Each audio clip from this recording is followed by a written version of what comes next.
egotistical. Don't wanna be the parenthetical, hypothetical, working under something that I'm proud of. Out of the box, an epoxy to the world and the vision we've lost. I'm an apostrophe, I'm just a symbol to remind you that there's more to see. I'm just a product of the system of catastrophe, and yet a masterpiece, and yet I'm half diseased. And when I am deceased, at least I go down to the grave and die happily, and leave the body of my soul to be a part of me. I do what it takes, whatever it takes, 'cause I love the adrenaline in my veins. I do whatever it takes, 'cause I love how it feels when I break the chains. Whatever it takes, you take me to the top, I'm ready for whatever it takes, 'cause I love the adrenaline in my veins. I do what it takes.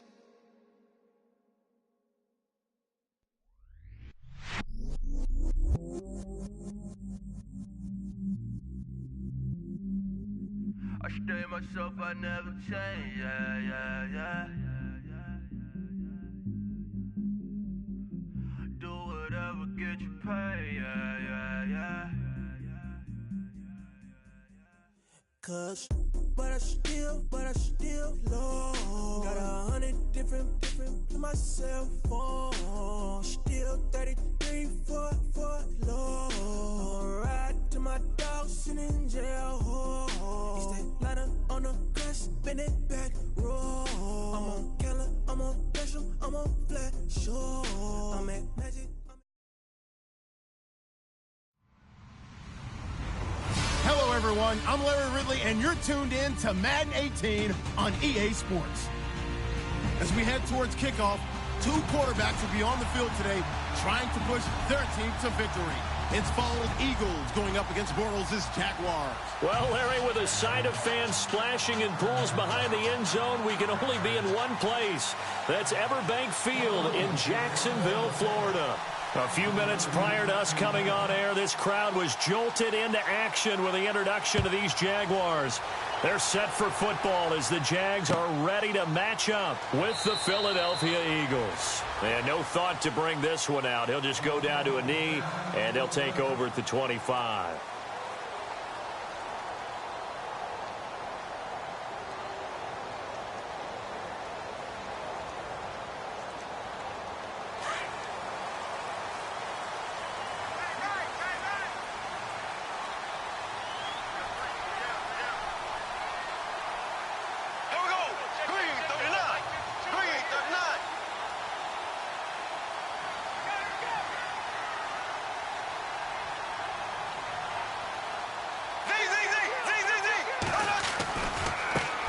A first carry for Leonard Fournette. Room here to run. A big run there, 29 yards and a first. Well, there's a reason he was the first running back taken. You saw the ability there, the ability to be physical and get downhill. And how about him breaking off a nice gain there? There's some Adrian Peterson comparisons out there now. That's high praise. Do you think that they're warranted? Running style, very similar. They'll need to get the play off quickly.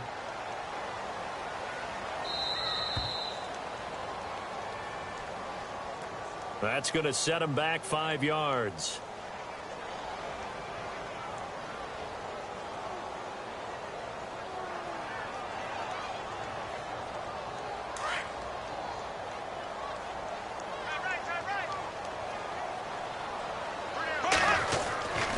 After the penalty, it's Fournette. And the second wave of tacklers is going to get him as they stop him behind the line. So a loss of 5, and it'll be second down. If you're the coaching staff upstairs, you might want to file that play away. Did you see how fast the safety closed on that one? Coming up in run support, made a big-time tackle. You might want to try and check into a pass next time. Yeah, got him for a loss. Really, really great play defensively. He's going to hit his man out of the backfield, complete. They'll wind up getting 10 back as that sets him up for third down. He was out there waving his arms, and when you got a quarterback out of the pocket looking for any help, I guess waving the arms is helpful. It certainly is, because you got to get his attention, because now you're in scramble drill.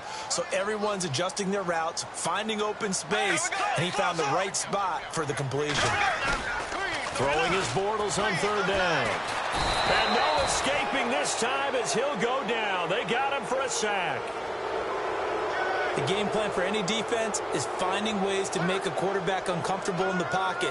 When you bring pressure from all angles, you never know who's going to get home. In this case, the left cornerback, right in the face of him, puts him down. And did they keep it in? They did. They kept it in. It's down close to the goal line at the 1-yard line.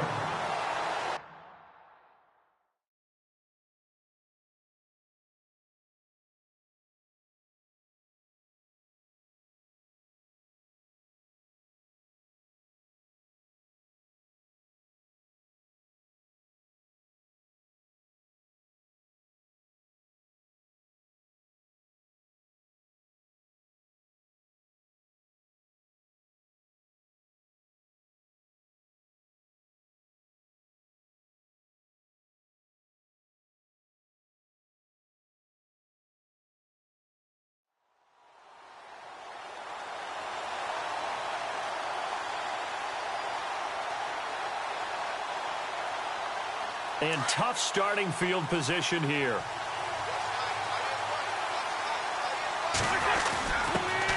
Now a first carry for LeGarrette Blount. And he's going to be taken down shy of the 5-yard line. 3 yards on the pickup there, and it'll be second down. And give him a lot of credit there, but even more credit to the guys up front. In that situation, you know it's going to be a stacked defensive front. And to be able to gain that much yardage, that's a big win for the guys on offense. Yeah, they were just about standing on their own goal line, so to get a few yards there, a great start. Now we'll see what second down brings. And on third down, a nickel formation here defensively. Shotgun now for Wentz. And Wentz will not be able to get rid of it. He's taken down for a safety. Well, we thought these two defenses, they might come to play. One has already come to play here, a safety for the opening points of the game. Brandon, let's file this play away, because if it turns out to be a tight game, who knows? This could wind up being the difference. CD, I want to get your thoughts on some potential free agents this offseason before we change the possession here. Now, caution, many of these guys could be re-signed, I know, but who are some of them? Kirk Cousins is one. Yeah, we're talking about difference makers. Kirk Cousins at the quarterback position. He's going to be coveted around the league by quarterback-needy teams. Case Keenum had a big year. Could he move? But how about running backs? Le'Veon Bell, Dion Lewis, some pass catchers, Jimmy Graham, Jarvis Landry, Sammy Watkins. And about the guy who goes and gets quarterbacks, DeMarcus Lawrence had a monster year for Dallas last season. Yeah, a lot of big names that could be out there as free agents. It's a loss of 2 there, bringing up second down. Well, you had to punt on your first drive, and on the first play of the second drive, you end up going backwards. I would dare say they need something good to happen right here, right now. Throwing now is Bortles. Escaping the pressure right. And he's able to get up here to the 26. Give him 9 on the play, and that'll make it third down. And we have to give credit to him for buying time and extending the play. But, you know, there's some really upset defenders on that one. They thought that they had him. Instead, he was coated in Teflon and got away. They'll try and run for it with Fournette. What a spin. It'll go as a gain of 6 that time, and it moves the chains as well. And Leonard Fournette impressing there with that run. It's hard to believe that no Jacksonville Jaguar has broken 1,000 yards since Maurice Jones-Drew in 2011. I think Leonard Fournette could be that guy. Even with the ankle injury last year at LSU, still averaged 6.5 yards per carry. And absolutely intimidated opposing defenses. A lot of guys simply didn't want to tackle him. And he'll get this up only to about the 33. Give him a couple on the carry there, 2nd and 8. Well, if the coaching staff's doing a good job upstairs, they'll file away what they just saw from the defense right there. They sold out to stop that running play. I'd say keep that in mind. They want to try that again. Go play action, hit them over the top. That one good for a gain of 13 for Jacksonville and a first down. So here we go, 1st and 10 now.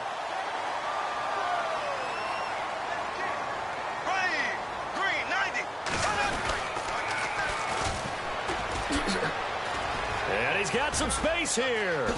Wow, evasive. Make a miss. And he is out of bounds inside the 30. A big chunk on the ground there, 27 yards.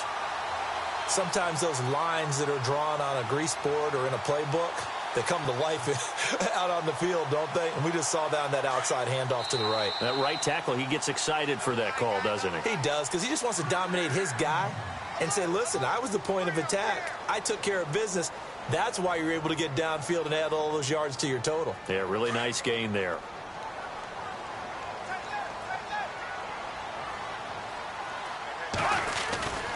Fournette, a first down carry. An agile move, but not a huge gain. Dropped at the 25. Just a yard on the pickup there, and it'll bring up a 2nd and 9. A 1-yard gain can look like a disaster, but all depends on how the game is going. Is it a series of 1-yard gains running the ball? If that's the case, you might have to start thinking about throwing it a little bit more. But if it's just the occasional 1-yard run, hey, congratulations to the defense. They won that one. Come back and get them the next time. That is caught at the 7. And he takes it in. Touchdown, Jacksonville. Mercedes Lewis, 25 yards for the touchdown. And the Jaguars add 6 to their lead.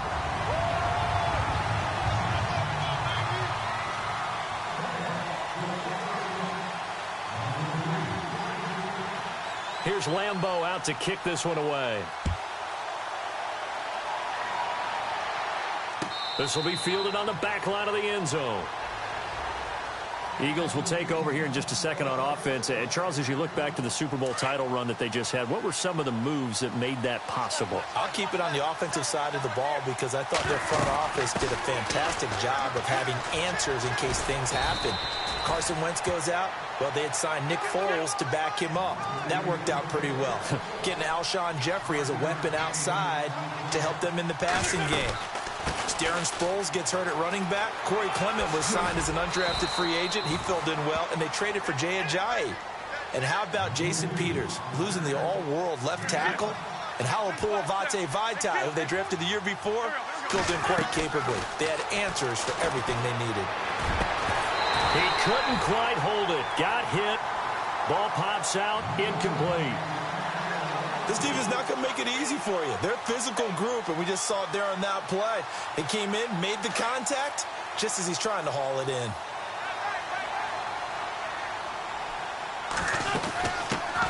Now a first carry for Donnell Pumphrey. And he will lose yardage here to the 31-yard line. It's a loss of 4. Now 3rd down. Partner, you mind if I take off this headset and put on a coaching headset? You want to get this running game going? I want to get this running game going. I'm going down there and saying, gentlemen, we have got to run the football. We've got to get it going right now. Yeah, to this point in the second quarter, it has been a struggle. It'll be a gain of 9, and it'll be 4th down. And they had an extra defensive back on the field on that play, and the coverage was excellent. He tried to pull it down and run for it, but they rallied to him and kept... And no escaping this time as he'll go down. They got him for a sack.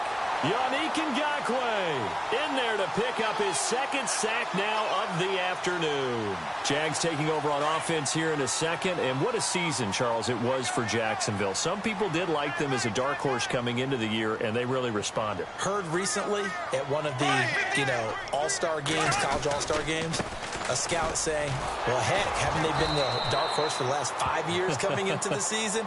And he seemed a little bit bitter, so I'm going to let him go on that one. But the point is well taken. They have been building towards this. Really good drafts, really supplemented in free agency. And, yeah, they were a dark horse, but they played awfully well. 11 wins, 2 more in the playoffs.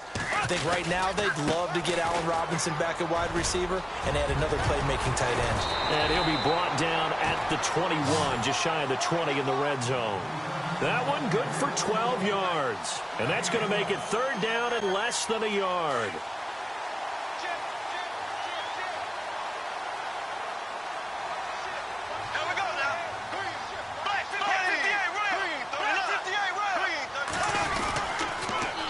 Now they'll run it on the toss.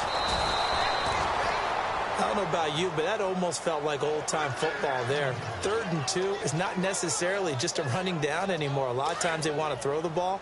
They went back to the roots and powered forward and got the 1st down.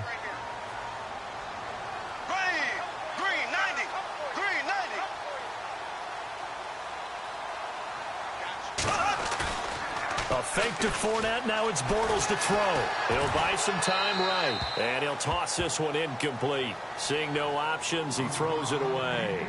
I hope I don't sound too rah-rah on that one, but that's the exact right throw.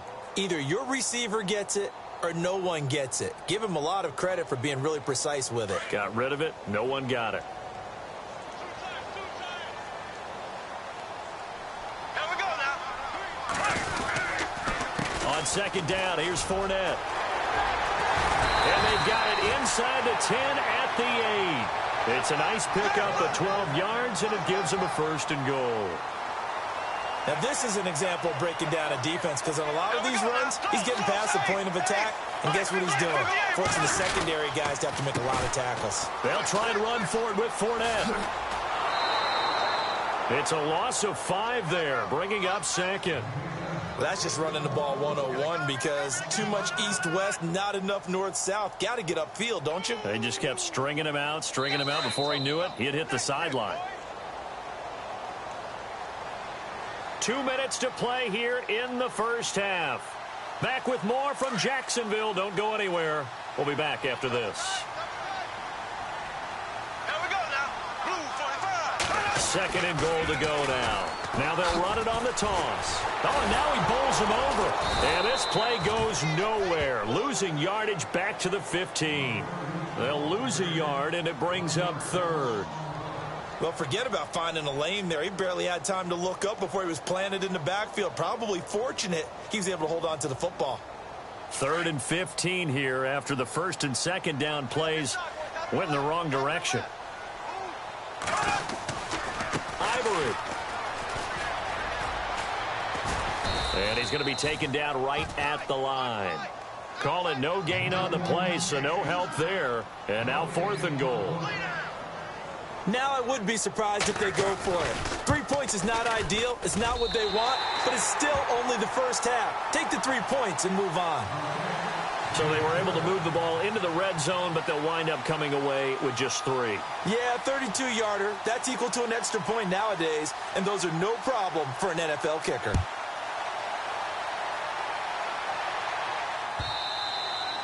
And they will not get a chance to return this one as it's through the end zone for a touchback. The Eagles offense back out onto the field. And on that last drive, went for it on 4th, turned it over. But good job by their defense, though. They held them to 3, but this offense, they've got to be a little bit better, a little bit more careful here. And sometimes when you see these calls on 4th down, when they decide to go for it, it's not necessarily the coach saying, I believe in my offense. Sometimes the coach saying, I believe in my defense. I can afford to go for it here, because if we don't get it, I don't think we'll give up more than 3. And that's exactly what happened. You think that factored in? I do. I think that he had that in his mind going into the game, that I'm going to be aggressive on offense because I know I've got a defense that can hold up their end. We just saw another example of how the defense is winning this game. Really at the point of attack, the offensive line is just getting pushed around. I think now as a play caller, you got to give them a little bit of help. Maybe keep your tight ends a little bit more. Maybe the running backs help you a little bit with the pass blocking. But you've got to help them get some confidence because you can't abandon the play calling right now. Now Wentz on 3rd down. And it's going to be incomplete. He was able to catch it there on the right sideline, but out of bounds, says the line judge. And it's going to bring up 4th down. I tell you, Brandon, this defense is playing with some confidence. Haven't allowed a point yet. Flying to the football. I'm telling you, it's almost 11 to the ball on every snap. Another nice job there to force an incompletion. So it looks like the offense isn't going anywhere. They're going to go for it on 4th and 7. They do go for it. It's Wentz. Eluding the pressure right. He may try and run for this. And he'll be taken down, but not before he gets into enemy territory. And now we won't see a play on 1st down. We're going to get a timeout instead, as they'll stop it with just over 40 seconds to go in the first half. So after that big gain, let's see what else the offense has up its sleeve. Throwing on 1st is Wentz. Being chased out left. And he'll get it down on the play to the 37. He'll get 10 there all on his own, but it'll be 2nd down. Now Wentz signaling frantically, let's get to the line. They'll run it now out of the gun. And he is going to lose yardage here.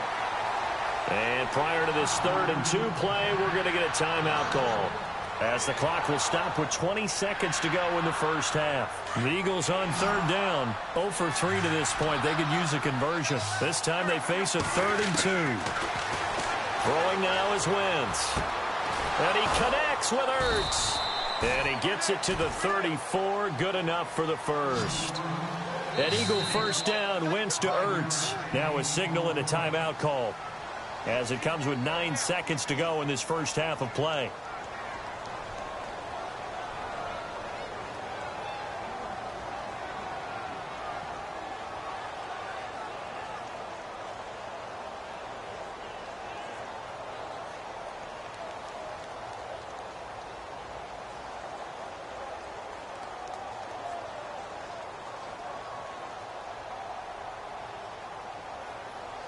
And the offense lining up 1st and 10.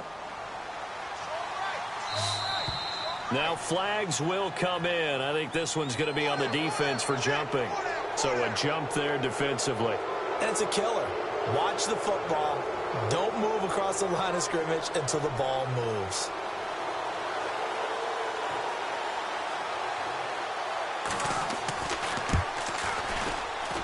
And the former Florida Gator, Sturgis, gets it to go.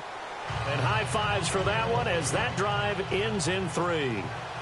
So a field goal here. They're still down, but they put a dent into that lead before the break. And that's got to feel good, because now they've seen that they can put some more points on the board, and that gives them a whole second half to get back to where they want to be, and that's in the lead.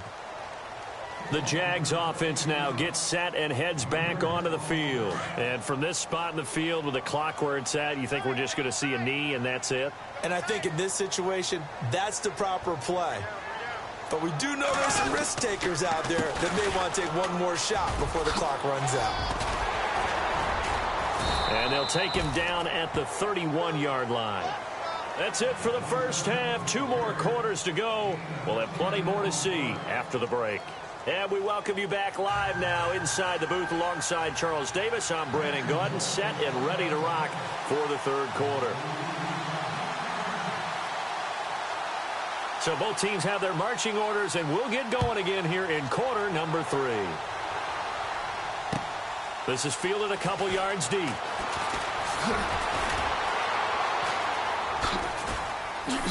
And they're going to have good starting field position. He's out of bounds, but not before he's across the 35. Out come the Eagles now as they'll go on offense first here in the 3rd quarter. They're down here, but very much in this game. What's the tonality of a coach's talk when a game is within striking distance like this at intermission? Typically, what they're doing is emphasizing the things that went well in the first half and wanting more of that. Sure, you've got to go over some of the errors and clean up some things because there's a reason you're down. But overall, I think they want to stay positive, stay up with this team. We're just starting the second half, and we've got the football. Let's go ahead and punch it in, and then we'll take it from there. See how that recipe works.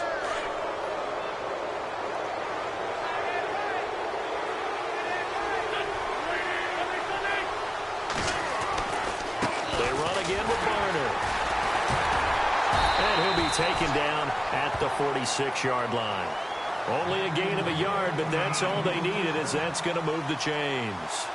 Well, they're hoping that the second half is better for him than the first half. They've got to find a way to get him going. He's a big part of their offense. That's going to go as a loss of 2, and it'll be 2nd down. Oftentimes when you're not winning at the point of attack for an offensive line, maybe they're getting out physical. Spread things out a little bit, make it more of a one-on-one blocking scheme. Then you don't have to win it physically. You just have to win it by position. That may open things up for your running backs. Now they'll throw it. Wentz. Caught right side is Jeffrey. And he'll take it down shy of the 45 at the 46. They'll wind up getting 10 back as that sets him up for 3rd down. They've really been able to contain Alshon Jeffrey. That catch a rare exception in this game. And that's a feather in their cap because he's such a tone setter for his team on offense that they try and get him the ball early. And, of course, what comes after that is often. And for them to limit him and him not catch a ball until the second half, It's a big reason why his team is behind on the scoreboard. Wentz can pull it down when he needs to, and the 6'5" quarterback picks up the first down. Inside 4 minutes to go, third quarter. Shift together here from the D-line. They'll run it now out of the gun. And the play goes nowhere. Losing yardage back near the 40 at the 39. It's a loss of 2 there, bringing up second down. That goes down as a loss against his rushing stats. But really, should he have to absorb that one? He had no chance on that play before they overwhelmed him. Pretty much on top of him before he could take his first step. 12 yards is the pickup there, and that'll bring up a 3rd and 1. From the gun, it's Wentz. And this is Ertz with it, right side. And he's able to pick up the first down before he's tackled right at the 10. They're able to convert on 3rd down, and that sets up a 1st and goal. 1st and goal. Defense with their backs against the wall. Now it's the Boise State alum, Jay Ajayi. Pushes him over. It'll be a pickup of 10 yards. And that'll make it 2nd and goal. Not an ideal spot to be on 1st down, but I love that the play caller did not immediately abandon the running game and say, okay, we've got to throw it in order to pick it up. Stayed with the run, was rewarded with a big-time pickup. Now they're in 2nd and manageable. And he is going to lose yardage here. He'll wind up losing a yard on the play, and that's going to bring up an interesting 3rd and goal. Well, sometimes I get caught in hyperbole, but I think they desperately need to punch this one in. They're running out of time. Yeah, 2-score game, second half, you're down here. This is the time to put it in the end zone. And not going to get much better than this for an opportunity. And he'll actually lose a little bit of yardage here, back to the 2. That'll make it 4th down after a loss of 1. And the former Florida Gator, Sturgis, gets it to go. And the drive will wind up yielding 3. And, Charles, they get the field goal. Took him a dozen plays, though. Work with me on this one. You know what I'm about to say, right? Bend but don't break. That's what came into play here for the defense. 12 plays were run at them. They only gave up 3 points. In a lot of ways, that's a win for the defense. Now,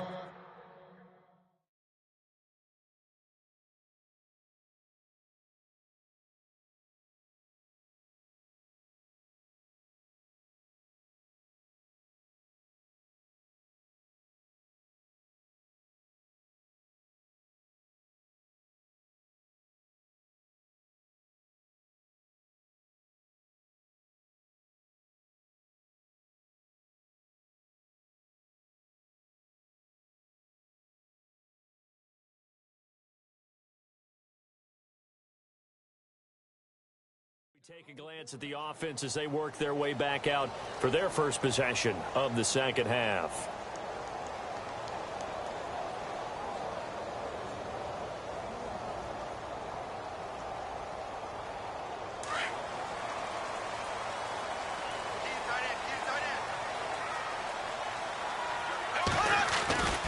They'll start out on the ground. It's Leonard Fournette trying to turn the corner, but they string him out and stop him at the line of scrimmage.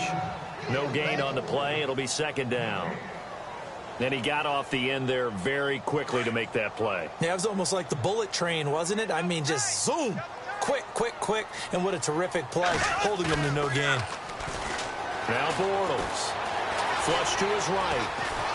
And he's going to have to eat this one as down he goes. Michael Kendricks from his outside linebacker spot. He gets him down here for a loss of 4. Following the sack, 3rd and long for Bortles and the Jags. So the D-line's going to spread out. The play fake to Ivory. Now Bortles. They'll roll him out right. He rifles one that's intercepted. Picked off by Malcolm Jenkins. And he takes this one back into the end zone. And the Eagles defense gets a pick-6 TD. Well, we know this defense has athleticism. Spots like that prove us right. I love the way that you spotlighted the athleticism because you and I both know the best athletes on the field, they play on defense. Oh, I don't know. I was a kicker. You got to remember that now. Come on, come on. Fine. And this will be a touchback as that sails over the end line. The Jaguars getting set to go.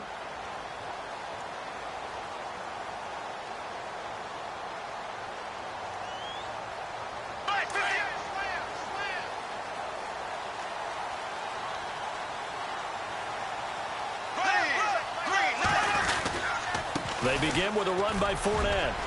And they're able to get this one across the 35. That one good for a gain of 13 for Jacksonville and a first down.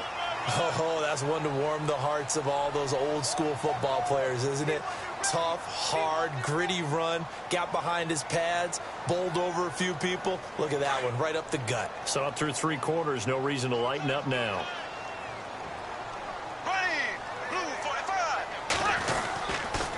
They keep it with Fournette on first down. And that one goes for about 6 as he's taken down just shy of the 45. Let's talk a little football 101 here, because one of the keys to advancing the ball downfield, success on first down. Huge difference, as we know, between 2nd and 4 and 2nd and 8 and 9. Bortles on the give to Fournette. And he'll lose yardage here, back at the 41. So he loses 3 yards there. Now 3rd down. Well, that play was doomed right from the start. They just about ran into every defender on that one, didn't he? It felt like everyone got a piece of that tackle. Now Bortles. A bullet throw, but incomplete. That one didn't quite make it to the target, but that's not always a function of the strength of the arm of the quarterback, is it? Sometimes there's just too much pressure there. In any case, the ball doesn't arrive. Bortles in the offense remains put on the field. They're going to go for it on 4th. Now Bortles got to have this one. Middle of the field, it's Robinson. And he's got the first down yardage before being taken down at midfield. Give him 8 on the play, and on 4th down, they're able to convert and move the sticks.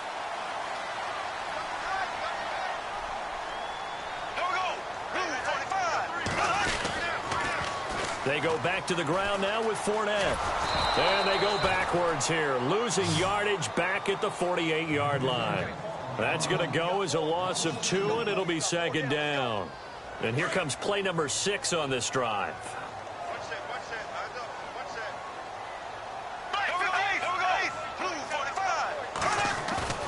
Play action. Now it's Bortles. Rolling to his right. And he fires one incomplete. And it is true. You can draft the fastest. You can draft the most athletic guys. But if they don't know the art of positioning, sometimes it's all for naught. In this case, in the right spot, help force the incompletion. Yeah, but had his hands on it for a second. Would have been a tough catch, though. Falls incomplete. Possibly a turning point. Big play coming. This is 3rd and long. They run the counter to Ivory. And some room to roam now. And he's going to get this one down right to the edge of the red zone of the chalk of the 20. He's able to rip off 32 on that one. It's a first down.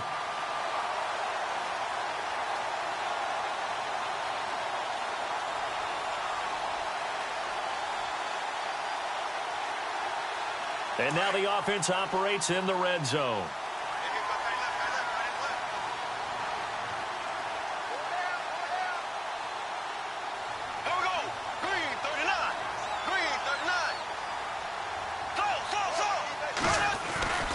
They keep it on the ground. This time it's Fournette. And he'll at least get him inside the red zone here, down to about the 19. Credit him with a 1-yard gain there to make it 2nd and 9. Well, so many times we look at a short run and we praise the offense for trying to set the tempo and establish things. But the defensive guys, hey, they just won the battle there. It wasn't a big run given up. They don't always have to absorb the body blows. Sometimes they dish them out themselves. Time running out here on the play clock. Again, it's Fournette. And just a couple yards there down to the 17. Like any team, they would have loved to have had more yards on that run, but it looks like they just want to get to the 2-minute warning and see what they want to do after that.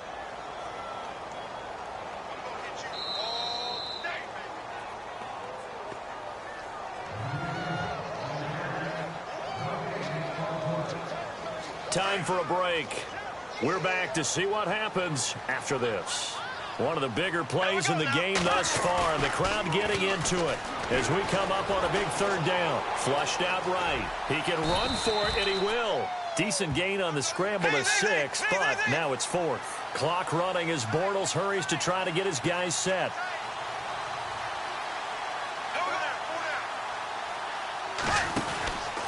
They'll run for it. Ivory. A great effort there to shed the contact, and it helps him pick up the first.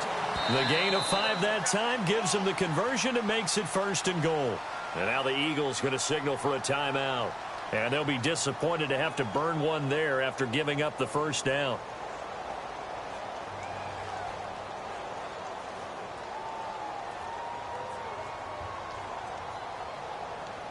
Well, just play after play after play on this long drive for the offense.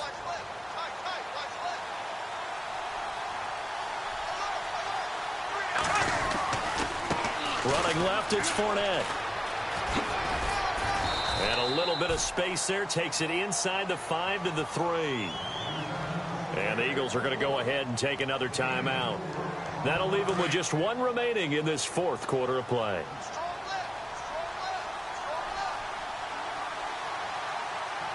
They come up in an offset eye. They'll try to punch it in with Fournette. And he will fight his way into the end zone for a touchdown. A great play there. A 3-yard touchdown run. And the Jaguars have moved out in front here in the 4th quarter. Here we go now as we get set for a big 2-point conversion.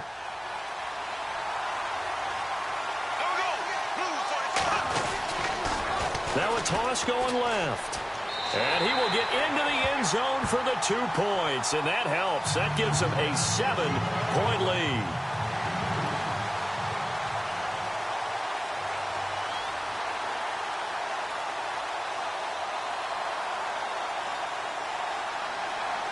Here's Lambeau out to kick this one away. This will be fielded on the back line of the end zone. The Eagles offense now gets set to head back onto the field. They're down here in a 1-score game, but the time, it's a factor, but it's not a huge factor right now, is it? It's really not, because this amount of time gives them a chance to run their offense, to go through play sequences. And this is what they work on every week in practice, usually on a Friday. They go over this type of a situation, late game situation. What are we going to do when we have the opportunity? They've called these plays a bunch of times. Now's their chance to execute them. And they have the opportunity now. Here's the execution. And able to stay on his feet past the 30 to about the 33-yard line. They'll run it now out of the gun. Oh, he's got some breathing room. And now running right through it. It's a big play there for the Eagles. 46 yards on the ground. So they still need a touchdown, but that goes a big way in helping. They were almost given up for dead, that run, and we've still got a ball game here. Yeah, hope is still alive, isn't it? No way does anyone run to the exits right now. Let's see how this thing finishes. And now a first down following that long gain.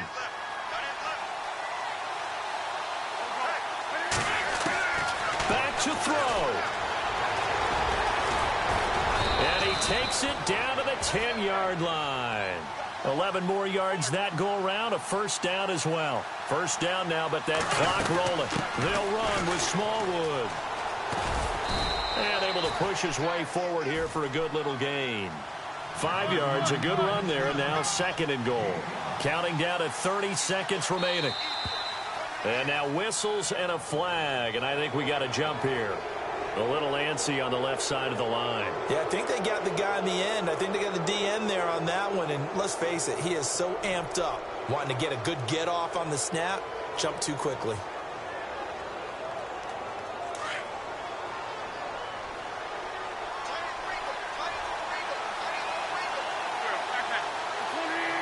From the 3 now, it's 2nd and goal. They'll try and run this. It's Pumphrey. And he's in for an Eagles touchdown. A great effort there with time running out. And the Eagles are within an extra point of tying this thing up. And his kick is good. So here comes the kickoff now, all even here in this fourth quarter. This is fielded a couple yards deep. And it's a pretty good return here as he'll get it up to the 29-yard line. And out now comes Jacksonville as they get ready to go. They have a little bit of time here to get into field goal range. Not much. In a tie game, you don't want to do anything crazy, right? I agree with you on that one. Risk reward, okay? If you go for it, what is the absolute reward on this? But the risk is probably greater. Run the clock out, get to overtime, and try and win it there. All right, we'll see if they do just that. And he'll push his way forward to about the 32. Now, before this second down play, we'll get whistles and a timeout as they stop it with 22 ticks to go in the fourth.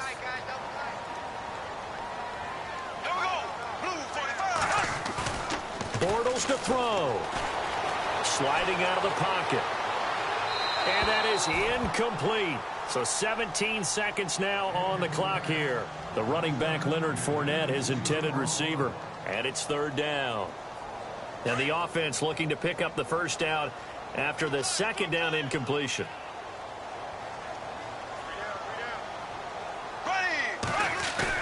To throw is Bortles. Buying time to his left. And that's incomplete. Clock stops with 10 seconds left. Fourth down now, and defensively, Charles, you know, they're just asking this crew for one more stop. And you know that they're feeling the momentum right now. But they have to be very careful not to get over-exuberant, over-excited, and blow an assignment and give up the big first down. Now Sproles.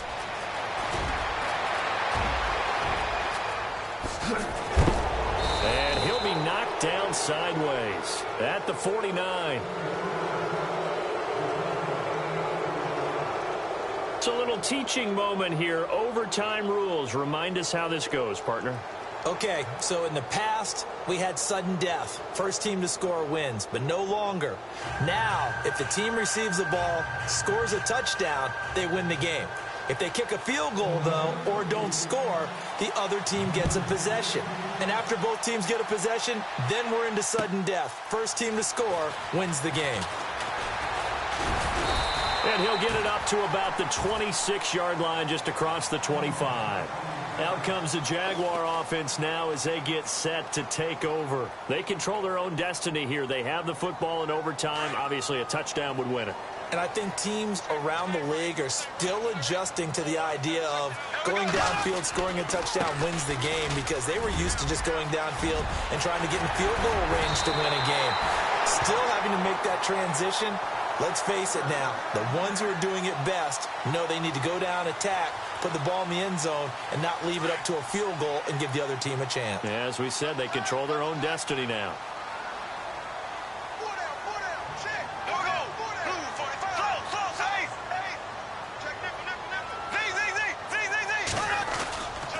They'll run it again with Fournette. And some space here. And he's brought down. 11 yards there for Jacksonville and a first down as well. I love it. A scout told me that with his running style, this guy's always the hammer, never the nail, but also has the ability to break it off big, too. I was on the field for a game he had last year at LSU, and there were some college boys warming up, and then Leonard Fournette walked in. He is a man. Full grown.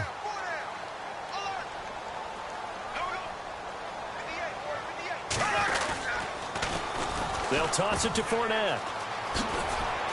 And a short gain there down to the 37-yard line. Just a yard on the first down carry, so it's 2nd and 9. They've had some success here in overtime on this opening drive running the football. Right back to that well. And why not? When you have that kind of success, make them stop you, and until they do, keep going back to that well you just spoke about. I think there's more water there and available to them.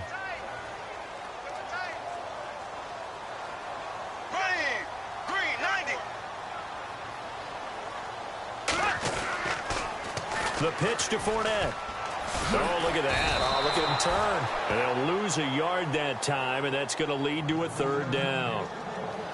He's had some big runs in this game. Not there, though. But I don't think they're going to be deterred by that play right there. He's had some nice runs in the game. And how many times have we seen a good running back get stopped, yet turn it into something big on a later carry? I'd stay with him. On third down, Fournette. Fighting his way down to about the 35-yard line. 3 yards won't be enough here as that'll bring up fourth down. This drive is pretty clear. Almost feels like old-school fundamentals, doesn't it? Want to impose their will on the defense. What's that, 5 straight runs? Yeah, 5 straight carries to start this drive. And like you said, the way it's working, they may just stick with it.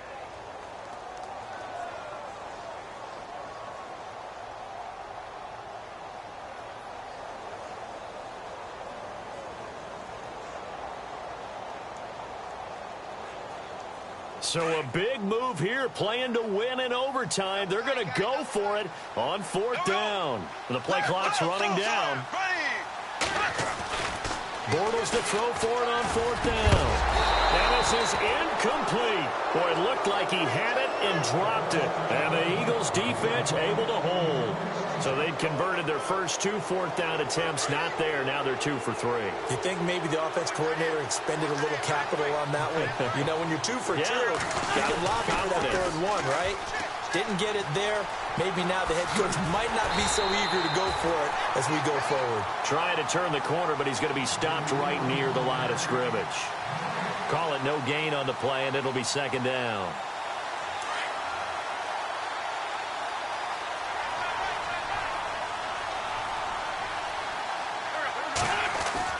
What can Wentz do now with his drive? And the Jags get to him as down he goes.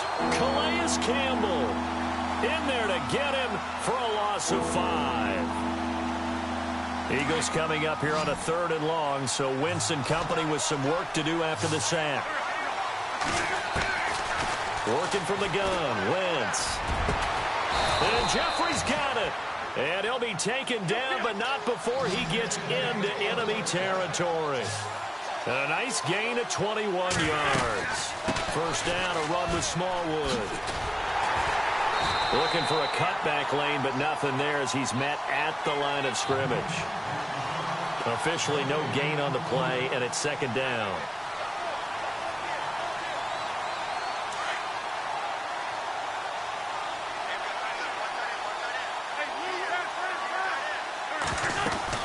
They'll run it now out of the gun. And he's got room. And he's going to fight his way forward here for a modest gain. A 6-yard pickup on the ground that time, and that'll make it 3rd and 4 coming up. And there's a run to be happy with. Good, solid yardage. He'll take that anytime you hand the ball to him back. Escaping the pressure right. And he's going to be out of bounds down inside the 20. A gain of 26 on the 3rd down conversion. Nice movement there by Carson Wentz outside of the pocket. Completes another pass. Help me out here, partner. He's not sneaky athletic. He is athletic. How many times do I have to say it? Yeah, you've been making that declaration for a while. And at 6'5", he ran a 40 of 4.77. So not only big, but he can move. That's a good time for a quarterback. He and Andrew Luck, similar physiques, similar athletic ability. They'll run it now out of the gun. And able to push his way forward here for a good little gain. And play is stopped here. Timeout. It's the defense calling the timeout here. It'll be their second and final timeout, remember, here in overtime. We'll be back. Again, it's Pumphrey. And running room hard to come by here. He gets it down to the 8. Give him a yard on the play, and he's definitely short. It'll be 4th down and a few inches. And I know you, with every carry, especially in overtime, you're just saying, if you're that ball carrier, hold on to the football. Hold on to it, protect it, but not necessarily settling, because you're trying to get to the end zone. You're trying to end the game right here. And I know the defensive guys poking, clawing, raking, trying to knock the ball free and protect their end zone. Yeah, like you alluded to, especially this part of the field. Well, we thought this game would be a good one. It did not disappoint into overtime, and it took the field goal to win it. And we always pay lip service to how important it is to play defense. And usually we focus on the big offensive pyrotechnics, right? But in this case, they got the ball back on defense, gave themselves a chance, and they capitalized on it with a victory. And I don't care what distance that field goal.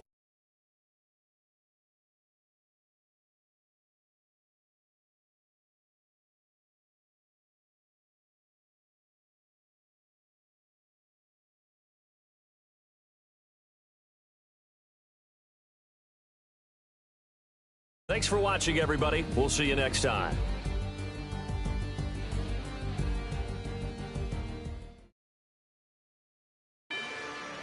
Rather you than me. If you've been with me from Port of Miami, it's been a journey. Ain't nothing changed. A little stronger, a little wiser. Maybe a little more. Blame it on America. I'm pulling off the lot, I bought the cash. Whoa. Her future bright, don't give nobody bad. Whoa. Be looking good inside the whoa. But I noticed that she missing all the edges. Whoa. I run the game just by running with the whoa. Poor attitude, they got rich calisthenics. Whoa. Walking in the courtroom, sipping on the beverage. Whoa. I know the judge, so I got a lot of leverage. Fully loaded on the 7. Your dog get a dime, you never wrote a letter. Whoa. Still in the box, gotta rap in acapella. Whoa. Kim Treasure, people with the weapon. Whoa. I got it, boy, don't make me be the devil. Whoa. He knocking on the door and know the bad word. Gave me his blessings while I'm hotter than the last verse. Dead presidents, dead presidents. Dead presidents, dead presidents. Let's go, all my little militant. Let's go, I'm innocent. Dead presidents, dead presidents. Dead presidents, dead presidents. Feds. Let's go, I'm innocent. I got that like Tommy Lee. I make money. On my third passport in them. I got the airport. I got bowling green dollars on my dollars. Busting down 100 in the bathtub. Get some house shoes. I got money. I got war wounds. Get the coaching on that. Ain't no dance moves. I was posted on the stoop, hanging with my Haitians. On the news, on front page. Ain't no relations. I was stacking being Franks and Boston. 2 times in a row, that's a repeat. You end up, cause they easy. I'm in the freezy. She love me like she need me. I got my Maybach flooded out with extra TVs. I make her pick up every single day. I judge a vulture when I flip the paddock face. Dead presidents, dead presidents. Dead presidents, dead presidents. Let's go, all my little militant. Let's go, I'm innocent. Dead presidents, dead presidents. Dead presidents, dead presidents. Feds. Let's go, I'm innocent. Hands on me, got the yellow brace. Check off in my pocket like the yellow paste. Was what I was asking. Low facility, I keep it classy. Build an empire, yeah, that was my state of mind. Yeah, that was my state of mind. Keep the blocks over there, we call it Lego Land. Meanwhile, it's like it's Amsterdam. Boy, fresh, you know who got the tropes. 16 when I bought my first rollie. Legend in my hood, just like a never ride in the extra car. Dead presidents, dead presidents. Dead presidents, dead presidents. Let's go, all my little militant. Let's go, I'm innocent. Dead presidents, dead presidents. Dead presidents, dead presidents. Feds. Let's go, I'm innocent.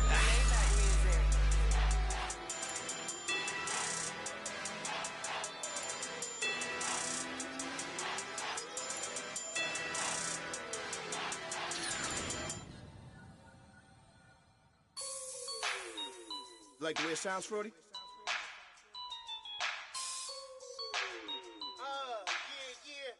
Just let me breathe for a minute, man. Just let me breathe.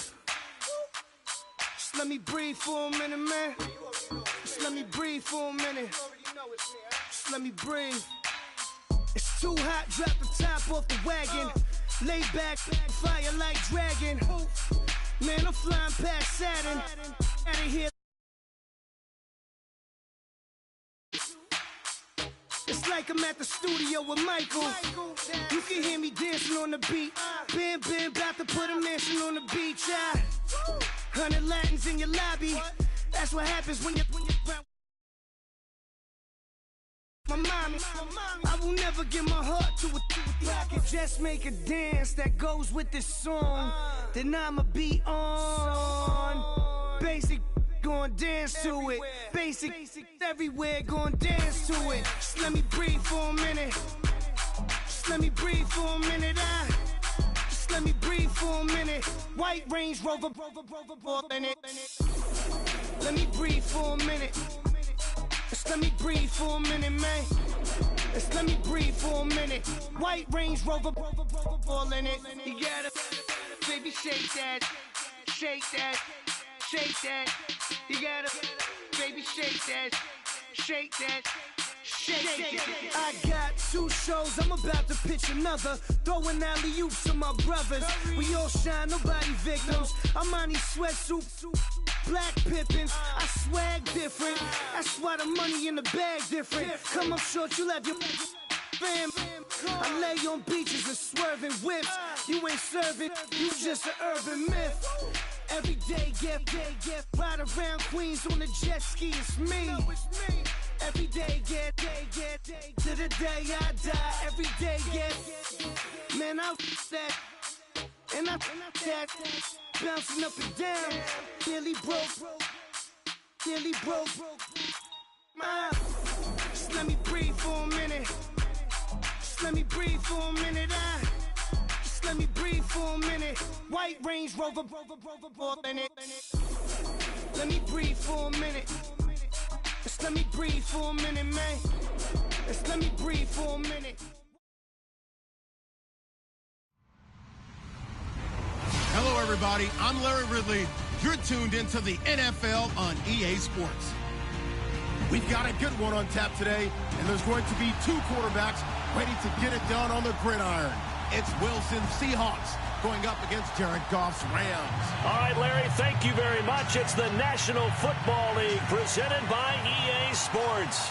Who said the crowds wouldn't embrace football being back in L.A.? You certainly couldn't tell that by what we saw a few moments ago. These folks are pumped up as they're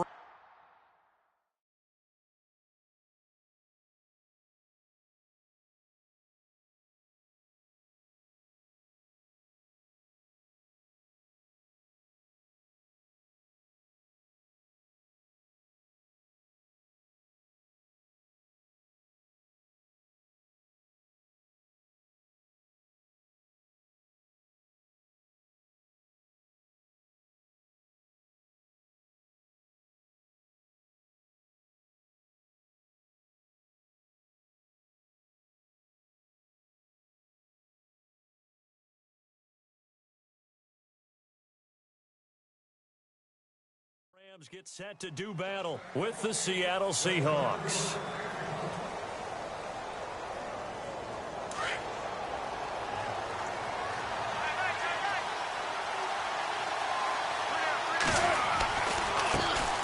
First carry for Thomas Rawls. And he's able to plow forward up to about the 29, just shy of the 30. And give him 4 yards there. It'll be 2nd and 6. Now Wilson on 2nd down. Forced out to his left. They find some open field here. And avoids the contact by sliding. Good coverage downfield led to him taking off, picking up the first down on a 13-yard run.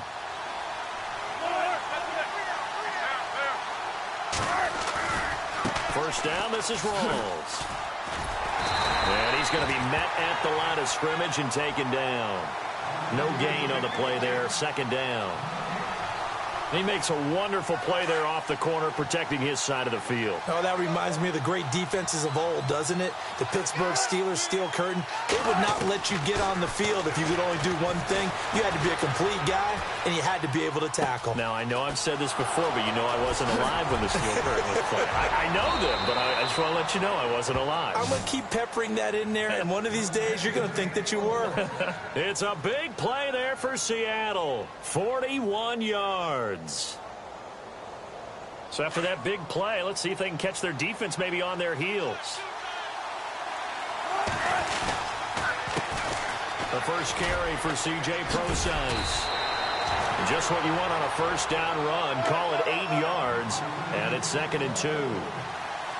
If these kinds of lanes are available, you have to feel like he's going to have a pretty big game on the ground. Yeah, you can tell early on he's got a little burst in his step, and that's a big pickup right there on first down. It's a 3-yard pickup, and that sets up a 1st and goal. We always talk about having to read defenses and how complicated that is. Well, this was an excellent read. Read the pressure and got rid of the football before it even got to him for a nice game. And when they're blitzing like that, running back usually a good spot to go with the football? Without a doubt, because he's right in your sight line or he's near you. So you're able to just get it to him easily. And once he gets in space, that's usually a good matchup for him.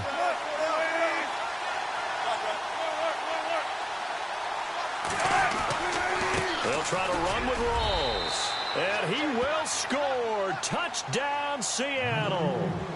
Thomas Rawls, a 6-yard touchdown run. And the Seahawks take the ball down the field and score on their opening drive.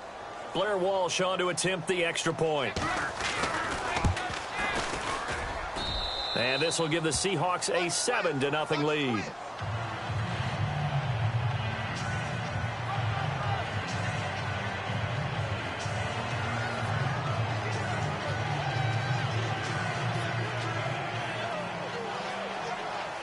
Here's Walsh now to kick this one off.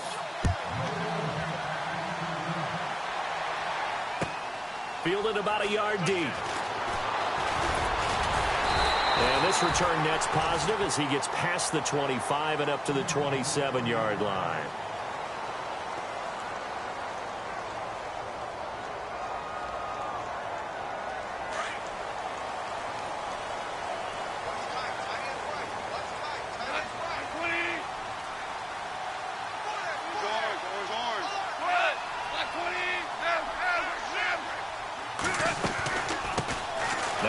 Carry here for Todd Gurley.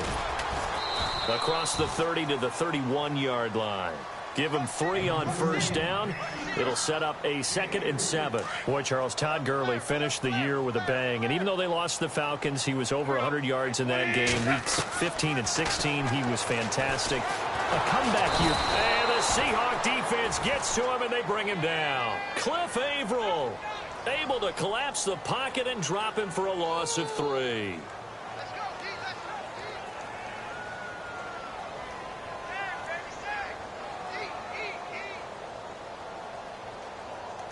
So Goff, he'll try to refocus after the sack. The Rams now set up with a tough one, a 3rd and long.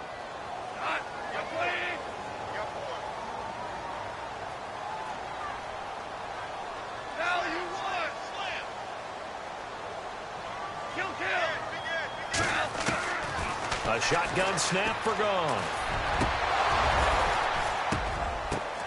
Into a double team, and it's intercepted.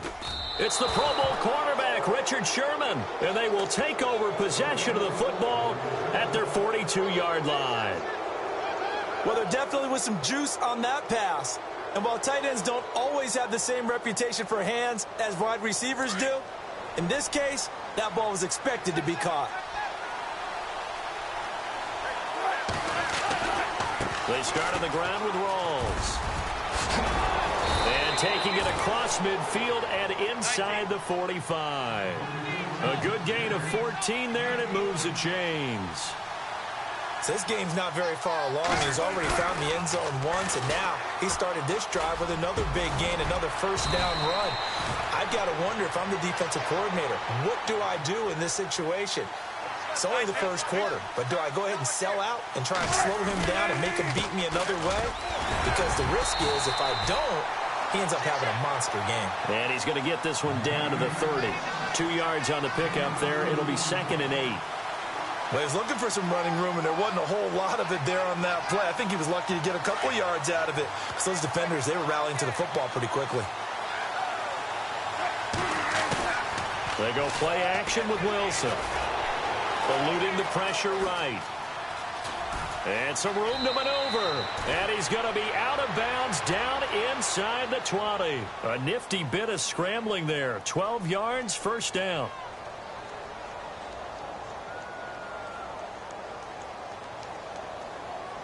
And the defense with their backs against the wall a little bit here as the offense is in the red zone.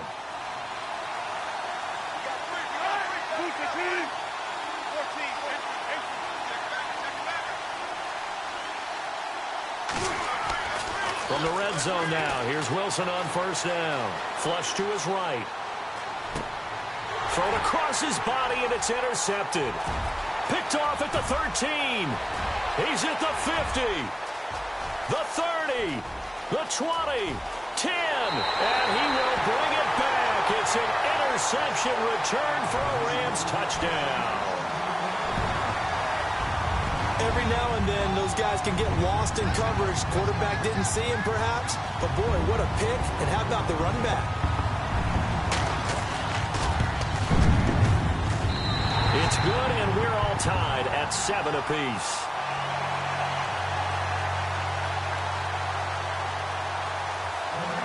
So a tie ball game here as the kick's away.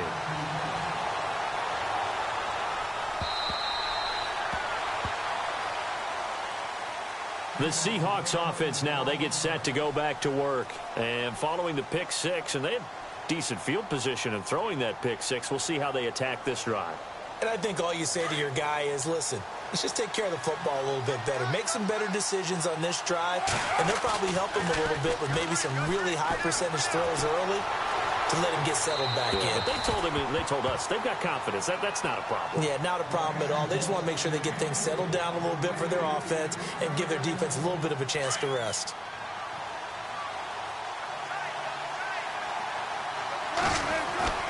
Play action. It's Wilson. He'll buy some time right. And this one taken in on the right sideline, but not in the field of play. They say it's incomplete. The throw led him a little too far. It brings up third down.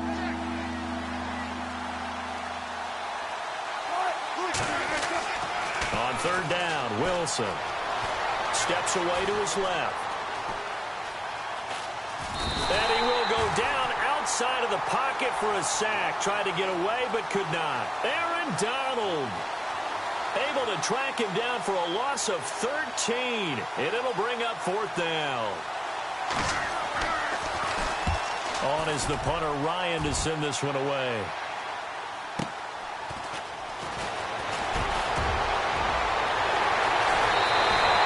A very nice job on the run back there. He'll get 23 yards all told. And the Rams are going to start this drive in great field position as they take over.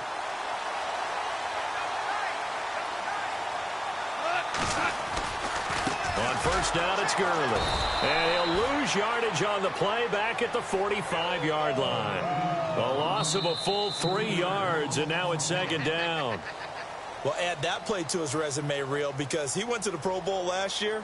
That's how you go to the Pro Bowl. You make plays like that, big-time penetration, and throw people for losses. Second down, offense behind the sticks here. 2nd and 13.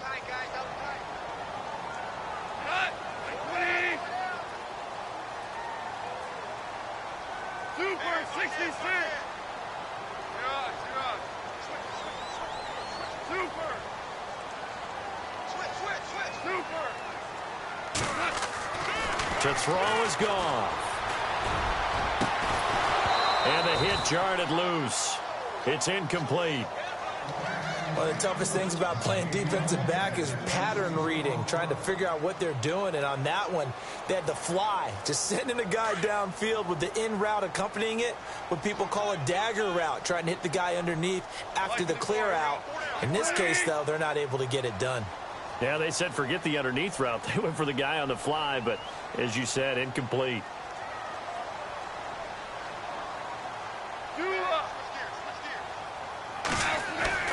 Third and long. It's Goff. And this is caught by Watkins. And he goes down, but not before getting this inside the 25. A good pickup there at 22.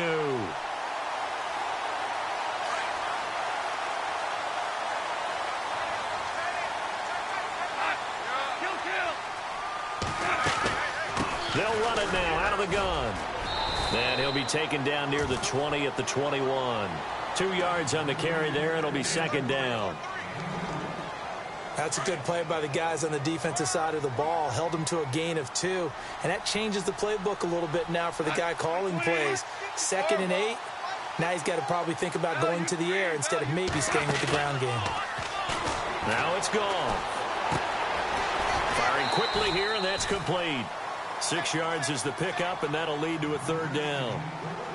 So much goes into a successful play, doesn't it? How about that play action there? Freezing the defense just enough to bring the tight end free downfield for the completion.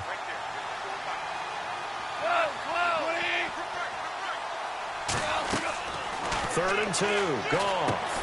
And they'll set up the screen to Gurley. And he's going to take this one in for a Rams touchdown. Todd Gurley, a 15-yard touchdown grab. And the Rams have taken the lead. There are several elements to a well-executed screen pass. This one resulted in a touchdown. It had all of those elements. Hey, you're so right, because you really need the rush to almost get to the quarterback, almost get to the passer.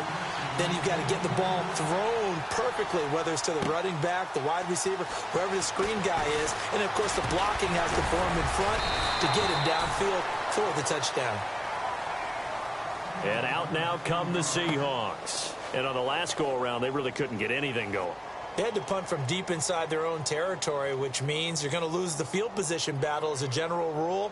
What they're looking for now is a little more consistency, move the ball at least a few times on offense, get a couple of first downs, and hopefully flip the field. Yeah, just something to build off of. That's what they're looking for here. They'll roll him out right. And his throw is incomplete. The tight end, Luke Wilson, was the target. And that'll bring up second down. I know our vantage point might be a little bit better way up here, but that looked like an ill-advised throw to me. I didn't see anything open. And this play just didn't look right from the beginning. It did not. I thought he might get outside and just chuck it away. Dangerous pass, incomplete. And they take him down, losing yardage back at the 27. This will be a 2-yard loss on the play. And that's going to lead to a 3rd and 12.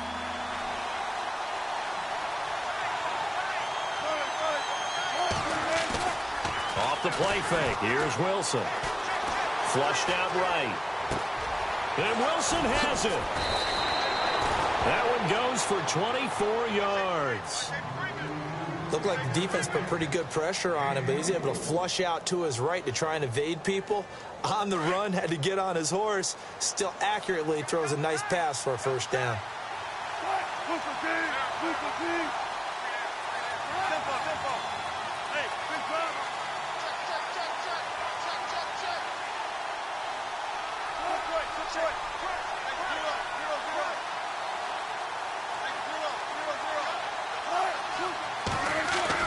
From midfield now, here's Wilson. Into heavy traffic, and it's intercepted. Picked off at the 47. And his crew will take over at their own 45-yard line. You don't see this often. A quarterback of his caliber, 2 first-half interceptions. It's absolutely surprising because it happens so rarely. You're searching for what reason, what's going on out there. It's not just maybe the defense is playing well. Is his horoscope off? His biorhythms? What is it? You went horoscope on us, David. Well, I was thinking maybe REM sleep was off. I'm trying to come up with something. Anything, right? A big chunk on the ground there, 27 yards.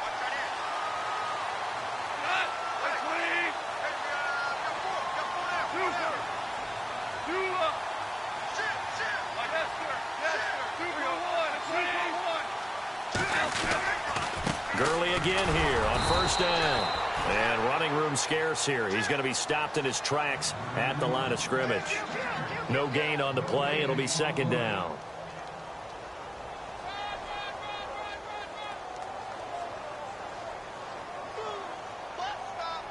Offense looking to avoid a 3rd and long. It's 2nd and 10.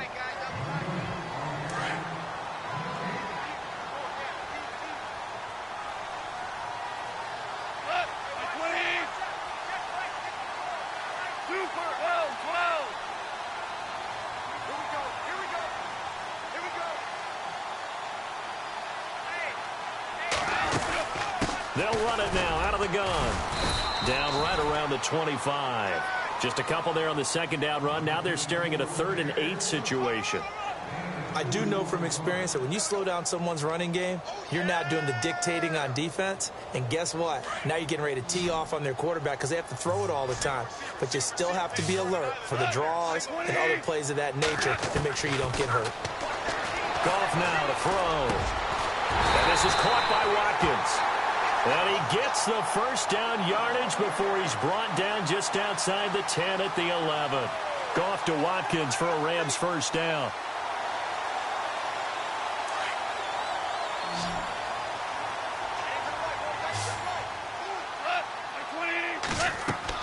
On first down, gone. Now they go screen. It's complete. And here he'll get it down to the 7. They'll get 4 there out of the screen, and it's second down.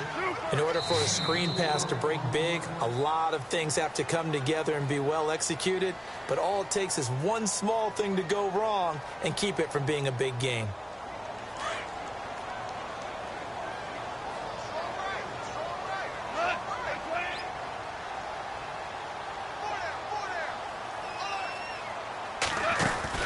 On second down, here's Goff. And this is caught. He's got it. Touchdown, L.A. Sammy Watkins, a 7-yard touchdown grab. And the Rams add on to their lead. And that'll give them a 2-score lead here, but I'm looking ahead. They just want to hold it for the final moments here in the second quarter. They don't want to give up anything on the other side. No, not at all, because if they don't, it almost had the feel of an imposing their will score. And right now, they want to make sure they keep that and carry it into the second half.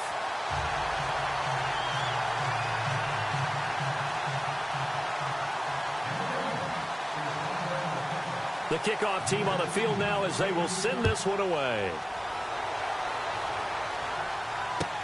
This is fielded a couple yards deep. They'll bring it back to just about the 25, call it the 24-yard line. The Seattle now ready to march out of the field. And with time quickly fading here in the second quarter, not sure how aggressively, offensively they want to play this.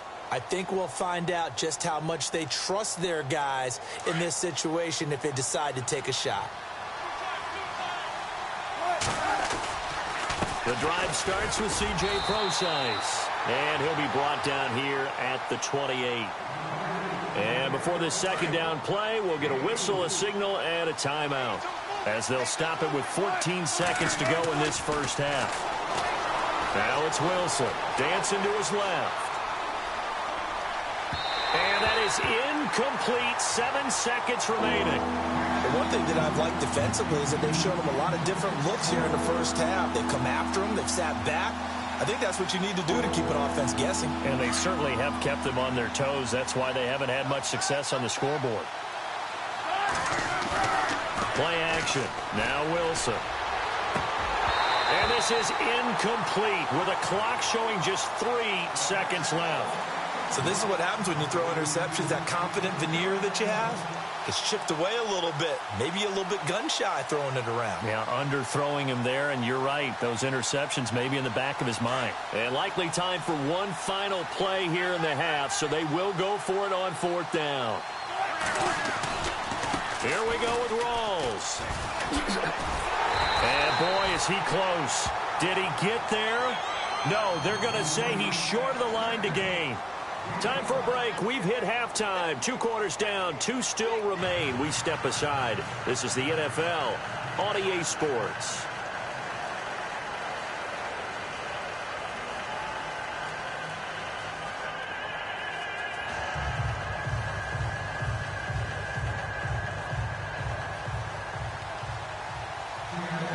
Both teams appear ready for the fight ahead, and we resume action here in quarter number 3. And this will not be returnable. It's out of the back of the end zone for a touchback. Now the Rams offense, they work their way back on the field. This is sort of what you would call a put-away drive, isn't it? They score here, especially a touchdown. It's almost out of reach. It's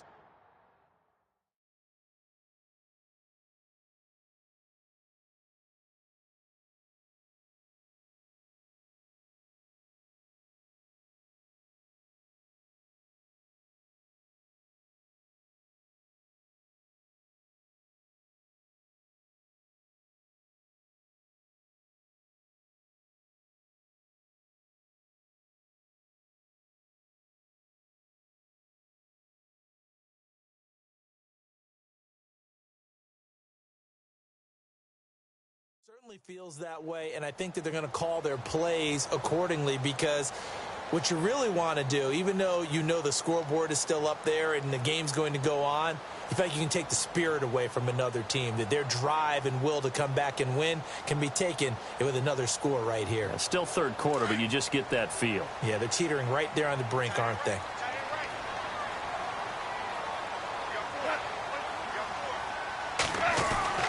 Now Goff on first down.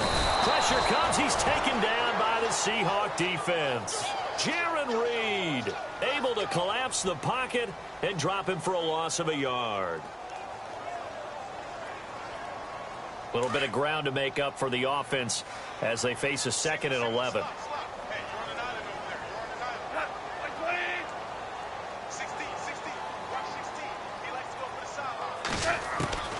Out of the gun. Goff. Over the middle, he's got Watkins.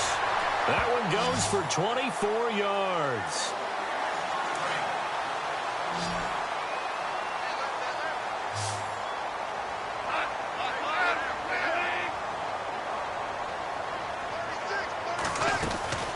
They'll run it now out of the gun. Takes to midfield, but no further. Just a yard there. Tough day, tough sledding right there, and it's been that way the entire game. Not a whole lot of room to ramble for him. Yeah, you're right. It's been that way all afternoon. Didn't get a whole lot better there. And the D-line pinching together, must be expecting the run. From the 50, it's Goff. Now that'll be tipped and intercepted. Shaquille Griffin with a pick. And a big turnover there as his guys will get the football back. First possession of the third quarter, an interception, so maybe a second-half tone setter. Indeed, and not the tone they wanted to set. That's the equivalent of running out the wrong door and running into your pool instead of running out onto the field. A real dud for that one. Has that happened to you before? No, but I've heard stories about teams actually doing that back in the good old days. After the interception, here's Wilson. Rolling to his right. Pressure comes, and Wilson's going to go down. Mark Barron in there to get him for a loss of 5. Well, they go play fake. The problem is nobody was faked out. And when no one's faked out, what's the end result? Quarterback gets hit. Wilson. And Wilson's going to be intercepted a third time. Picked off by K'Von Webster. And the return will stop right around the 25. Well, that's a drive killer right there. Not a really confident throw either. This one was kind of up for grabs, and it's going to come down the hands of the wrong team. And they'll start this drive with very good field position.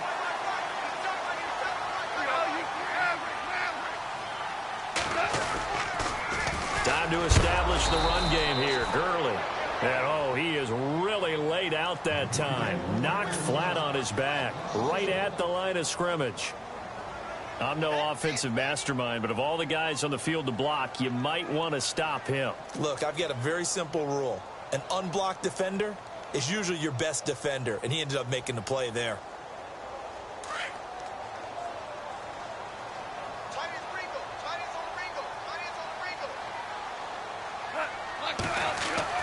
Here's Goff now on second down.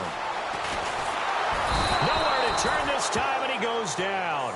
Sacked back at the 29. Jaron Reed able to use that strength and get him for a loss of 2. So Goff, he'll try to refocus after the sack. The Rams now set up with a tough one, a 3rd and long.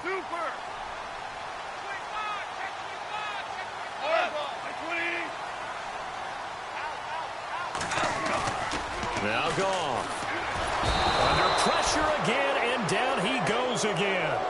Cliff Averill in there to get him his 2nd sack now of the afternoon.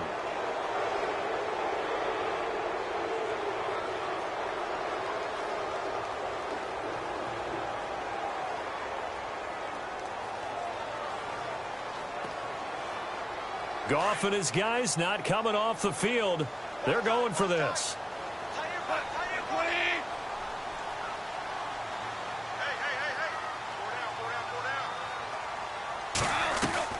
They go ahead and snap it. Goff.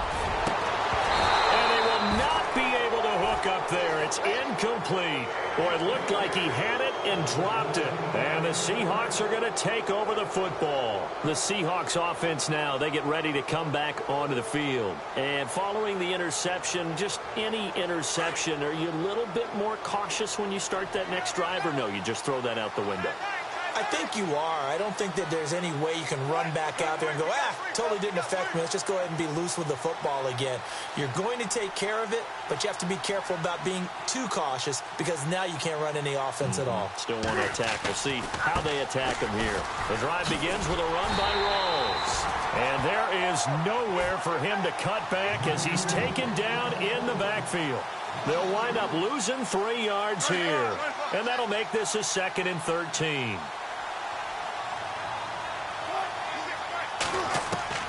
Out of the gun, here's Wilson. Escaping the pressure right. Looking sideline, incomplete. The intended target, Doug Baldwin. And it's 3rd down. Let's face it, if you want to get back into the game, these are the kind of throws you got to hit. He's wide open right there. Got to be able to get it to him, don't you think? And those are the throws that haven't been available to them every time he's dropped a pass. Yeah, that's a big miss. 3rd and long, it's Wilson.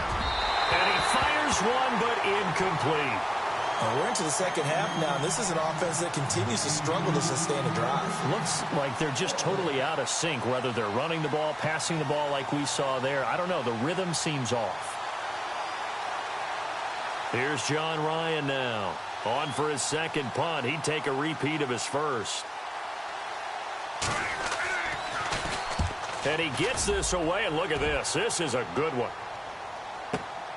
Oh, boy, he fielded it right on the goal line. Well, he wasn't too far from breaking that. Officially, give him 15. And the Rams will be backed up deep to begin the drive as they take over 1st and 10.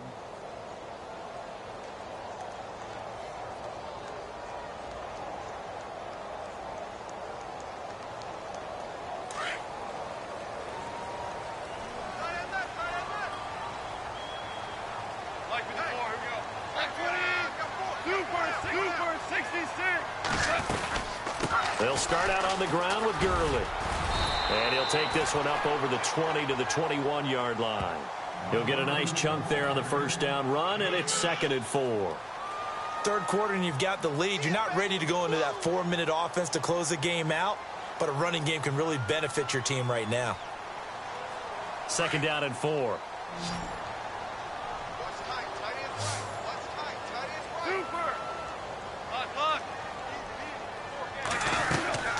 Here comes carry number 10 for Gurley.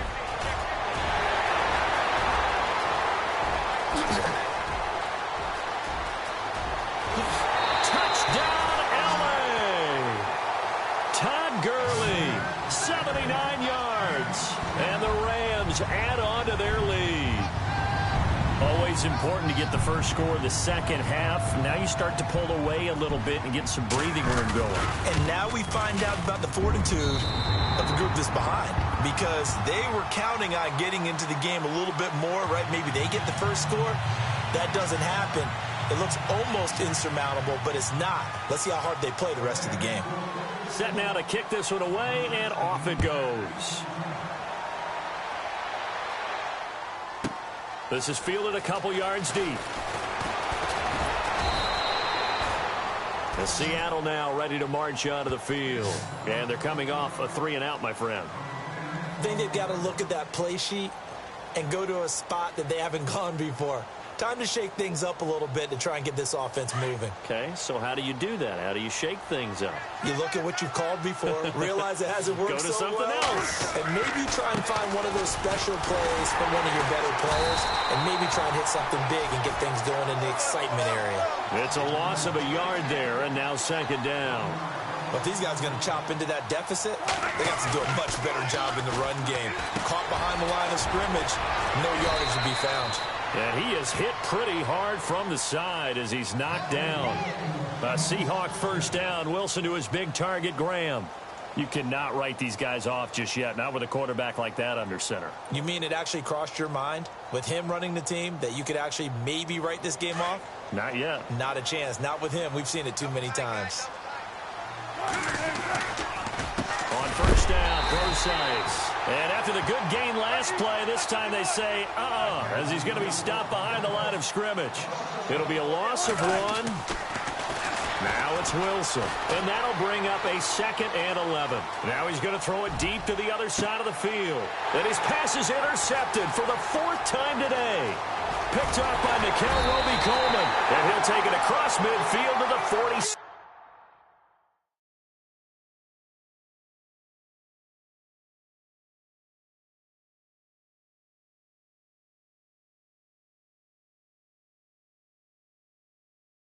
Yeah, yeah, yeah, yeah.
they've been clocking me so long, I think they lost time. Ooh, you lost. What you mean? Woo! Hold on. What you mean? Woo! And now I don't trust the so what you mean? Woo! Hold up. Whoa. What you mean? Woo! Hold up now. Don't know what you think it compare me to. Adrenaline popping, the blood will be leaking and running. Yeah. I do what I do, I don't care if you like it or love it. Tell all of my I got a new girl. Wait. You tell the that I'm the bank and I want all my money in hundreds. I'm tired of living on the edge. I want it, they gon' call the feds. I just bought a cost an arm and leg. My mama told me take it back and get a job instead. Where's your common sense? Me and the devil got too much in common, I swear. Yeah. Born in the ghetto, I never had nothing to fear. Take it how you want it. I ain't famous like I want it, so I might just throw a hissy fit. Call up Cassie after she broke up with Diddy, yeah. I told Shorty, if she talking, if she gon' call her friends up and we did, whoa. I ain't in the talking, go chop off your lips. If I ain't in your top 10, go top 4 for bridge. My black boys, I boys that knock off your lid. I dot your. Hello, everybody. I'm Larry Ridley, and this is the NFL on EA Sports. Two teams will need their quarterbacks to step up and lead their offenses on the gridiron today. It's Wilson Seahawks going up against Ryan's Falcons. All right, we appreciate it, Larry. It's our exclusive coverage of the National Football League on EA Sports. A few moments ago, it was Desmond Trufant of the Falcons making their way out of the tunnel to the delight of this sold-out crowd as his guys get set to do battle with the Seattle Seahawks. This is taken about 7 yards deep, and no thought to bring this one out. He'll just go down to a knee.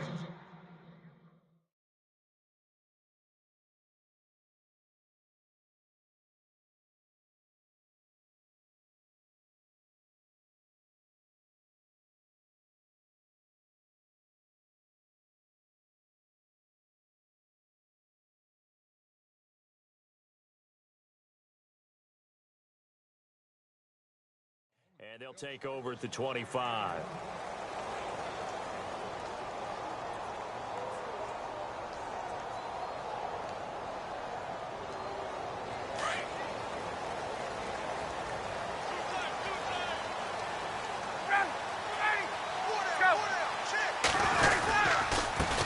They'll run for the first time with Devontae Freeman. And he'll go down right at the 30-yard line. Give him 5 on the carry there, and it'll be second down.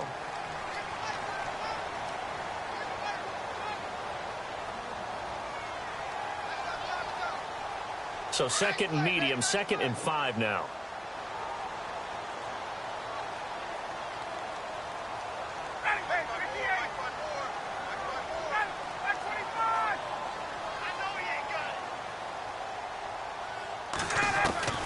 From the shotgun, Ryan being chased out, and he can't find a receiver, and he's brought down.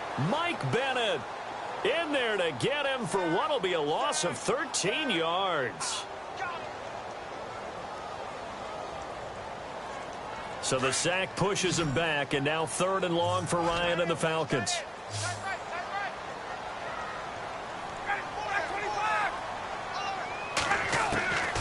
From the gun, it's Ryan. Into heavy traffic, and it's intercepted. Picked off at the 38, and his guys are going to take over at the 39-yard line. Certainly not how they envisioned ending their opening drive here in the first quarter. Too many ones in this play. First quarter, first drive, first interception thrown. And that last one, that hurts. Really nice starting field position here for the offensive unit.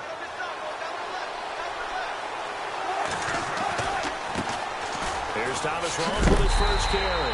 And heavy contact. He is knocked down hard right at the line of scrimmage. It'll be a loss of a yard, and it'll be 2nd and 11.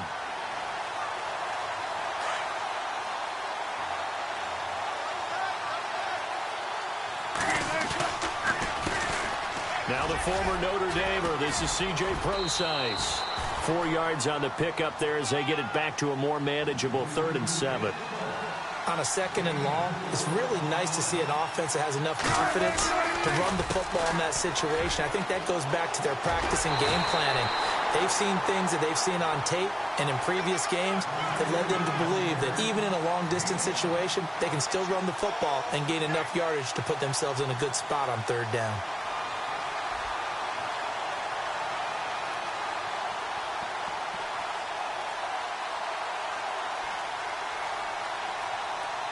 From here, this would have been a 48-yarder, but no, they're going to go for it.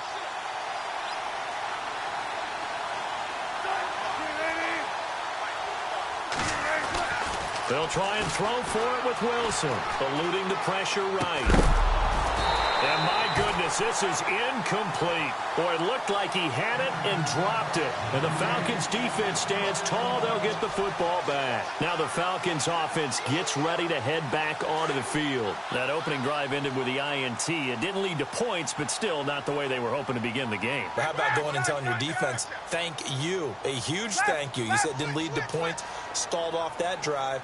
Now they've got a chance to redeem themselves and maybe reward their defense a little bit by putting some points on the board on this one. The drive will start with a carry by Devontae Freeman. And he went backwards. He'll be down at the 30. That's going to go as a loss of a yard, and it'll be 2nd down. Partner, what a good football coach is looking for? Complete football players. And guess what? We've got one here because most cornerbacks, they just want to cover people. This guy shows the ability to go ahead and make tackles. Counting down toward the midway point in quarter 1.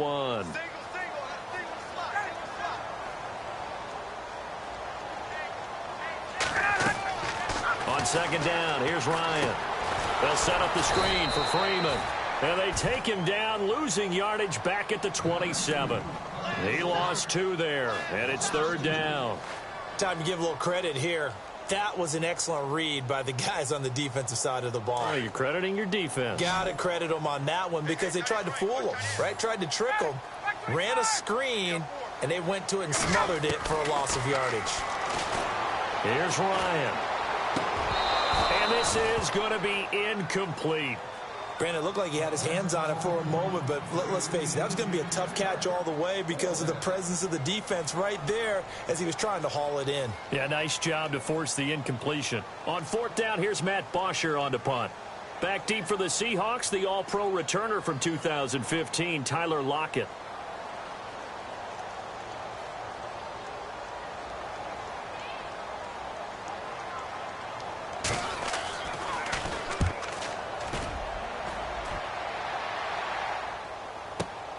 Returnable for Lockett. A good return there. Call it 13 yards. And it'll be Seahawk football, 1st and 10.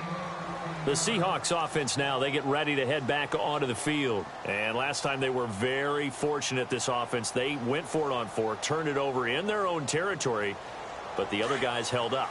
They didn't give up any points. So how about the guy with the #1 headset on the sidelines, the head coach? That was planned going into it, not necessarily to not get the first down or to have the defense have to hold But he up. trusted his defense. Trusted his defense very much, and I think that that's how he's going to play this game. Go for it, be aggressive, because I've got the wild bunch backing me up over here on my own sideline. Now we'll see what his offense can do.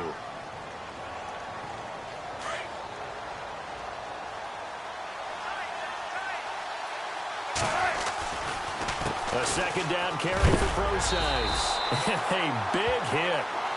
Knocked down sideways. Call it a gain of a couple, and that's going to leave him with a 3rd and about 5. Partner, we know today's NFL is really built around the guy throwing the football.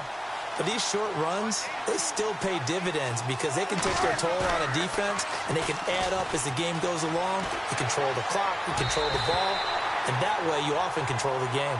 Well, I better raise my voice a little bit here because one thing we can already tell, even in the first year in the league with this new stadium, it's going to get loud in this place. Yeah, the old place was loud, but I think we're getting a sense that this place is going to be louder. Yeah, they're riding that momentum of that 2016 team that finished their year in the Super Bowl. He'll field this at the 5. And When it's said and done, it's a 58-yard punt. And the Falcons will get it 1st and 10 from deep in their own territory.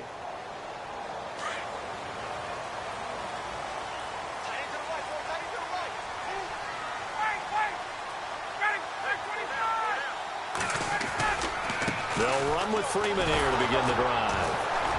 And he'll go down after losing yardage at the 10. It's a loss of 2 there, bringing up 2nd down. And the offense there, the O-line, everybody really on offense, they were just manhandled at the point of attack. Yeah, you could pretty much call them all out, couldn't you? Almost by name, right? That was a very tough sequence for the offensive line. But how about that defensive front creating a new line of scrimmage and creating a lost yardage possibility? Possible run anticipation here as the D-line sandwiches together. Now it's Ryan. And incomplete there. A nice hit. Jars the ball free and brings up 3rd down. Well, it doesn't take any great analysis. No jokes, partner, okay? All right, on this one. But we just know that we're going to see this as the game moves forward. There's going to be 2 guys on him at just about every snap. It's kind of a dare to throw his way, but they have to keep throwing his way. The benefits could be great. You throw it to a great receiver, he could come down with it anyway. 6 yards on the pickup, and that's going to make it 4th down. Here's Matt Bosher now, standing just outside his own goal line. He gets this one away, and boy, it's another boomer.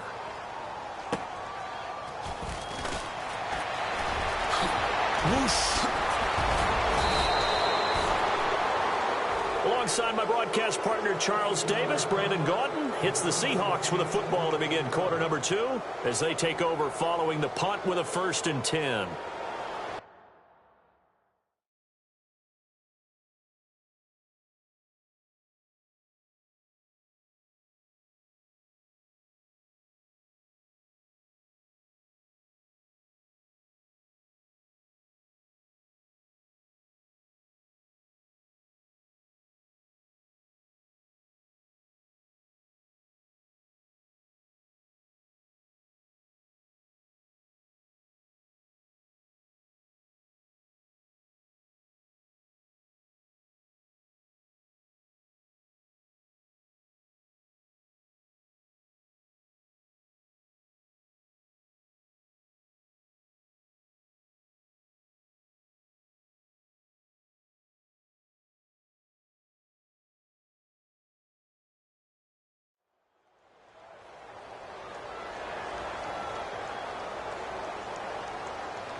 Wilson to give to Rawls. It's a loss of a yard there, and now 2nd down. You almost hear the wheels turning all the way up here. Do I go out of bounds? Do I put my head down and try and gain additional yardage? In this situation, I probably would have put my head down and just tried to get upfield. Going out of bounds did them no good, and they lost additional yardage.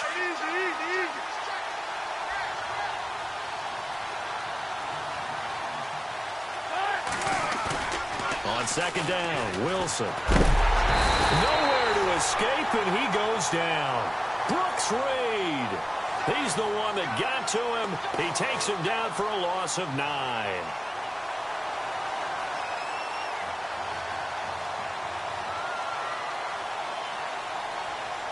Wilson to the Seahawks looking for something big following the sack.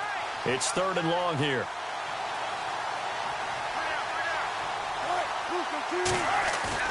They go play action with Wilson. Flush to his right. And he fires one that's intercepted. Picked off by Brian Poole. And the return out shy of midfield to the 46-yard line. Well, I get what he was trying to do. He was moving to his right and trying to shift the coverage. But instead, he shifted the coverage also to the right and threw right into it for an interception.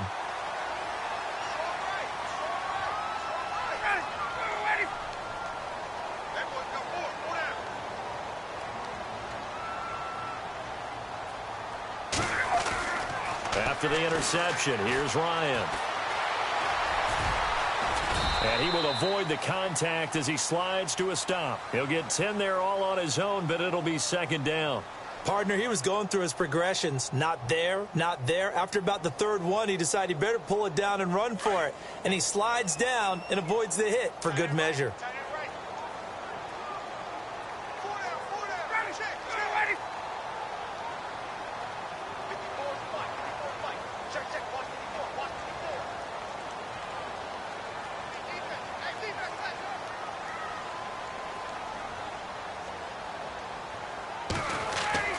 On second down, Ryan.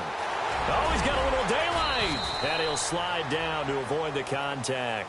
Give him 10 yards on that one, and that'll earn him a fresh set of downs.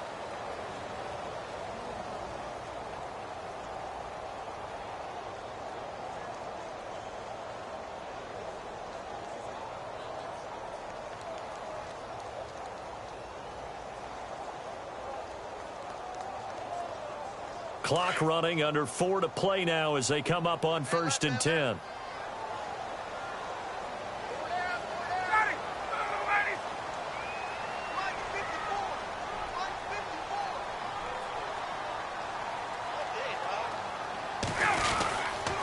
Now Ryan going to give it to Freeman. And that play went nowhere. Losing yardage. It'll be back at the 36. It'll be a loss of 1, and that'll bring up a 2nd and 11.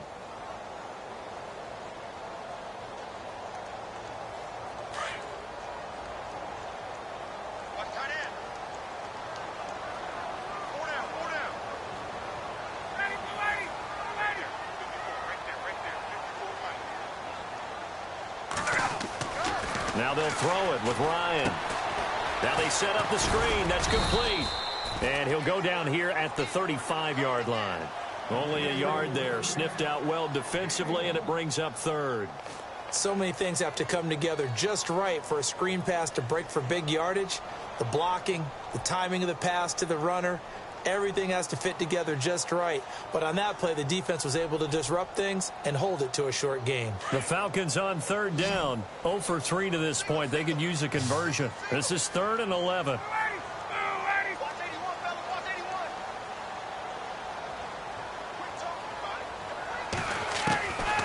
Out of the gun, it's Ryan. And that is incomplete. When you see passes knocked down by those guys I call the frustrated fullbacks, the linebackers, you know that in their zone coverage, they were able to drop, see the ball thrown, and react to it very quickly.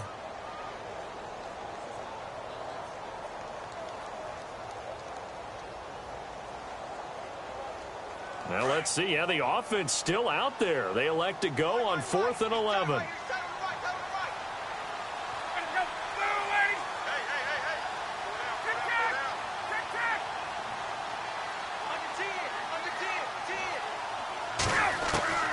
They'll try and throw for it with Ryan. And the Falcons get there. The Falcons get the sack. Down he goes. Jaron Reed with a great push up front. He picks up the sack and a loss of 8.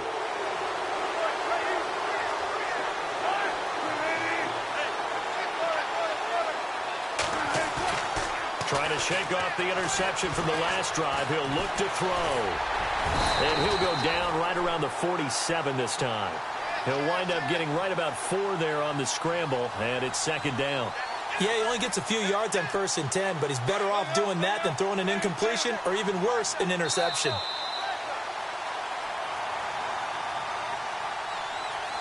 Two minutes remain in a scoreless first half. We're back to Atlanta right after this timeout.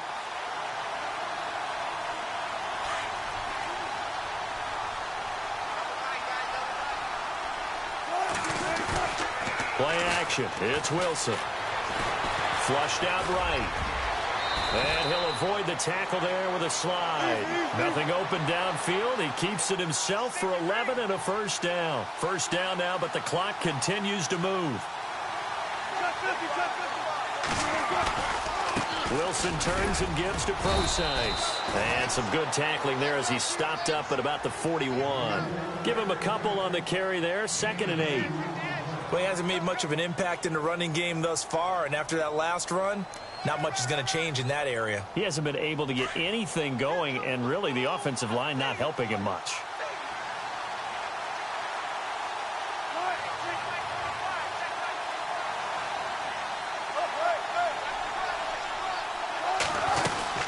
On second down, Rawls. Got some real estate inside the 30. Give him 12 yards on that one. It earns him a fresh set of downs. Absolutely love the run right there. This guy's known for his quickness, but also for his speed. And he's able to get to the second level almost before you blink if you give him any type of blocking. Always talk about slot receivers, and they're usually known as quicker than fast. In this case, we've got a guy who's quick and fast, and he used it to great advantage. Sliding out of the pocket. And he rifles one incomplete. C.J. Procise was the intended target. And now it's second down. Sometimes the coverage is so good, no matter what you're doing on offense, you just can't shake anyone free. They try their best to find someone open, but they took away every passing alley, every angle, and shut the play down. And now a timeout defensively by the Falcons. It's just their first, so they'll have 2 remaining here before we get to halftime. The Seahawks on third down, 0 for 3 to this point. They could use a conversion. This will be 3rd and 6. And some room to work. He's got the first down inside the 10. And they do get him down, but not before he reaches the 4-yard line. Now a second timeout called for by the defense. So that means they're down to 1 remaining here as we head toward halftime.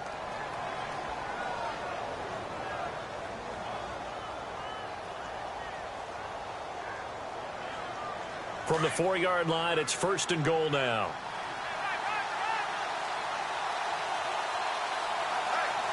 They come up in an offset eye.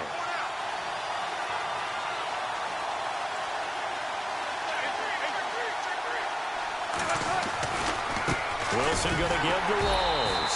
And he'll go backwards, losing yardage to the 5. That's going to go as a loss of a yard, and it'll be second down.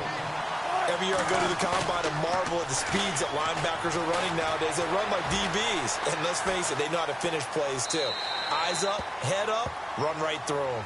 And he just chucked that one out of bounds, out of everyone's reach. Maybe a wise call not to take a sack in this part of the field. It brings up 3rd down. This offense so far on 3rd down, they've only converted once in 4 tries. They're looking at a 3rd and goal here. On 3rd and goal, Procise.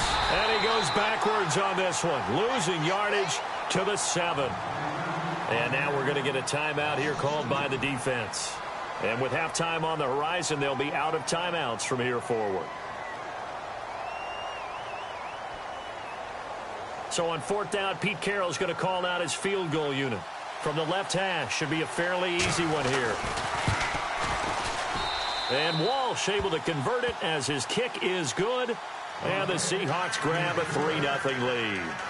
So they kick it through to take the lead. There is a little bit of time left, though, here in the second quarter. And while they're concerned about not giving up a big return or giving up points themselves going into the half, how good do they feel, though, putting points on the board themselves right near the end of the first half? This fielded a few yards into the end zone. Room here to run. Any return that gets you to midfield is a great return. 1 first down, you're almost in field goal position. Here comes the Falcon offense now as they get set to take over here. And with time quickly fading here in the second quarter, not sure how aggressively, offensively they want to play this. I think we'll find out just how much they trust their guys in this situation if they decide to take a shot. Let's go.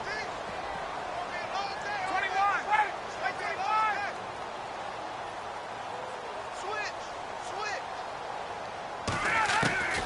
On 1st and 10, it's Ryan. And he's taken down, but not before he gets this into enemy territory across the 40. And a nice gain of 21 yards. First half in the books. You're watching the NFL on EA Sports. Welcome back. Charles and I settled into the booth, ready for quarter number 3.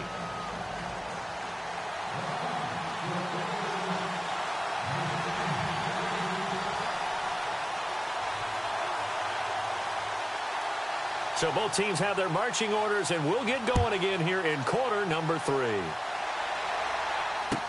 That'll be taken in the end zone. And he'll take this up past the 20 and down at the 22-yard line. The Seattle offense now set to come back out on the field. They have the lead. Now they'll be looking for some separation here as we begin the third quarter. I like the way you termed that, because now I think they go a little bit deeper into their playbook. They like what they did in the first half. That worked okay. But in order to get the separation that you just talked about, Chiefs pressure brought in, and the Falcons get there for the sack. Grady Jarrett able to swamp him from that defensive tackle spot for a loss of 5.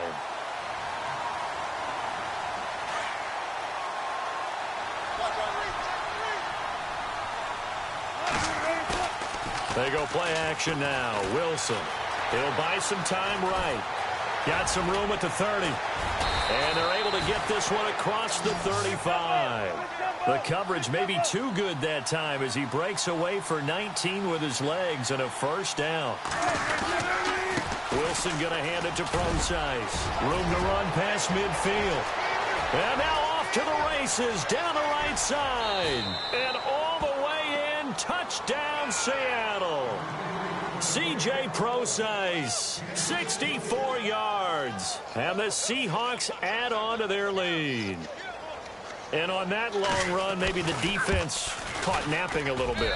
The concentration level may not have been there. I agree with you on that one, because those types of plays, when they result like that, they're almost like big bolts of lightning, aren't they?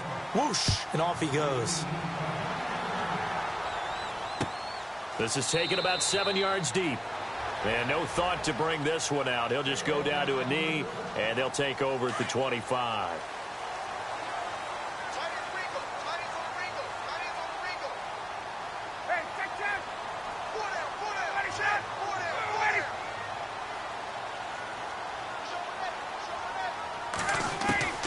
On first down, Ryan. And it pops free. The collision there jarred the ball loose and brings up second down. A pretty good coverage there, and both of these defenses, they've had good coverage throughout this one.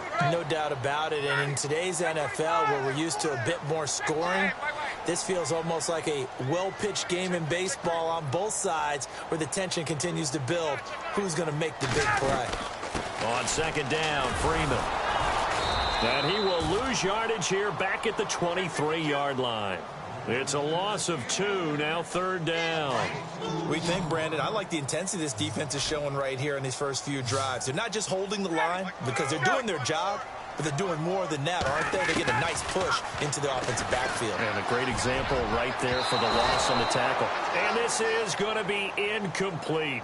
Another drive comes and goes, still nothing on the scoreboard. Yeah, and when the second half comes, you know, it's real easy to get discouraged and wonder if you're ever going to get things started. You just got to fight through it. Got to keep pounding away. Here's Matt Bosher now as he's on to punt for Atlanta.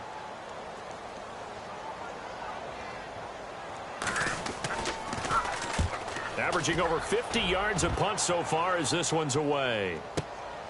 Now it's Lockett. 12 yards on the return that time. And out will come the offense as they take over. The Seattle now ready to march out of the field. And for them, a touchdown their last go-around. Obviously, they'll be hoping to do that again. And when you start plotting for this drive, when you start thinking to yourself, okay, what are we going to do? You don't go away from what you did before because that worked. But you have to be prepared for wrinkles and counters because you know they'll make some adjustments.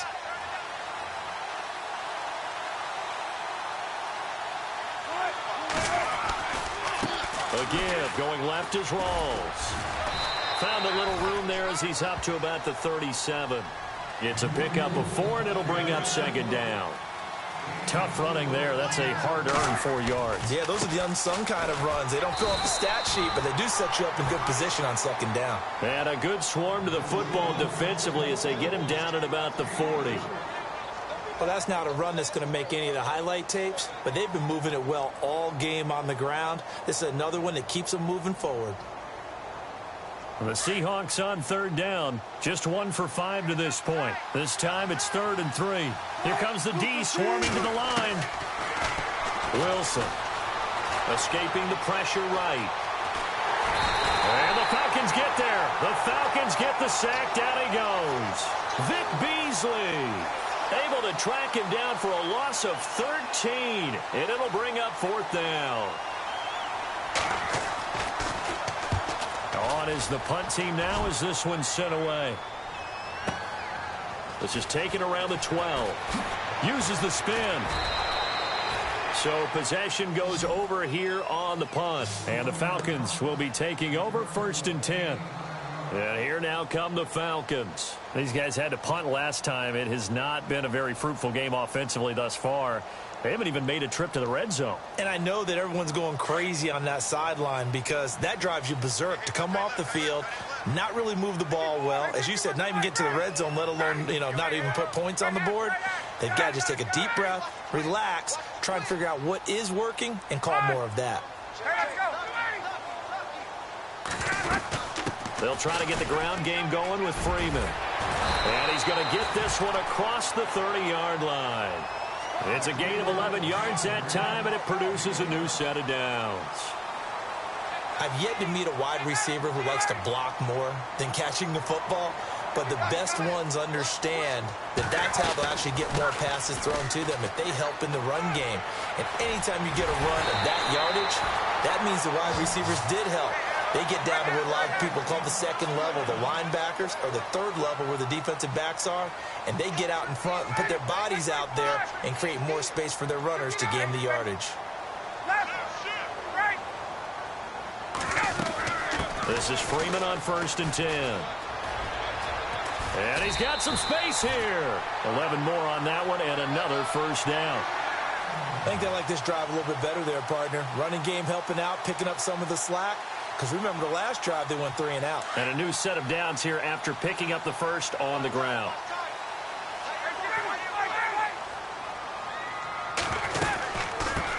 The former Indiana Hoosier here, Tevin Coleman. There he goes inside the 30. Touchdown, Falcons! Tevin Coleman, 43 yards. And the Falcons have cut it to within a score. And there you go, nothing really too complex. Block, keep your assignments, let them run it in. They did it. Fundamental football. Good blocking, beats good tackling on that play. End result, touchdown. Now here's Bryant to kick it away.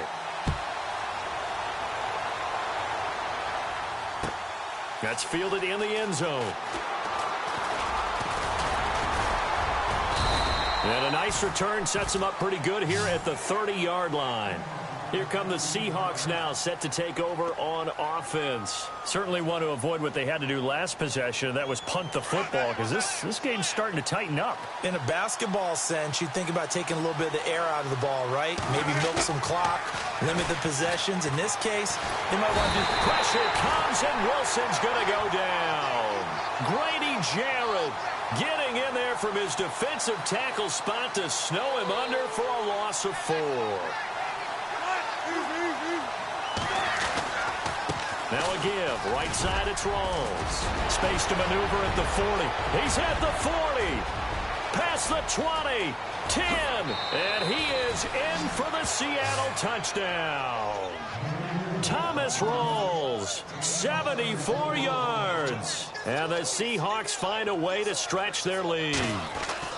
Well, this offense only mustered 3 points in the first half on that field goal. They picked up the pace now, 2 third-quarter touchdowns. Yeah, you remember that appearance we had last week in front of that crowd, and they asked about halftime adjustments and all that was going on. And remember what I said, it's not always an adjustment at halftime. Sometimes just remembering the game plan and playing better, tuning it up and just working through it methodically. They got it done in this case. Of course, I'll always remember that appearance because I had on a brown belt with black shoes, and you pointed that out in front of the crowd. So thanks for that. I said that out loud? You did. Yeah, my bad.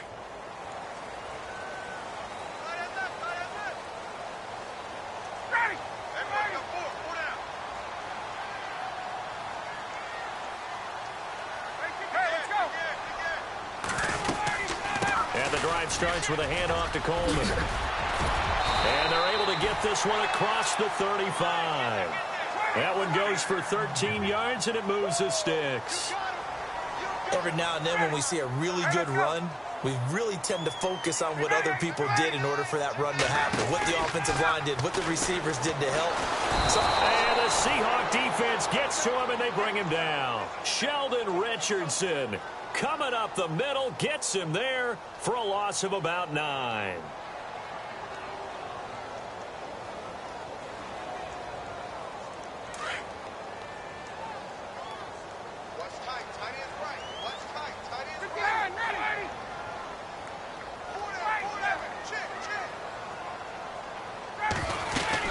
They'll run it now out of the gun.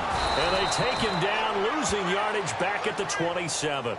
They'll lose a yard, and it brings up 3rd. Make it now 3 tackles for a loss in this game, 1 for each quarter. And for a guy who played defense in college, I can just tell you that he's feeling very satisfied right now by what he's doing. But he's elated because he knows what he's doing is helping his team win the game right now. Making some big-time plays, getting into the offense's backfield, and spilling everything.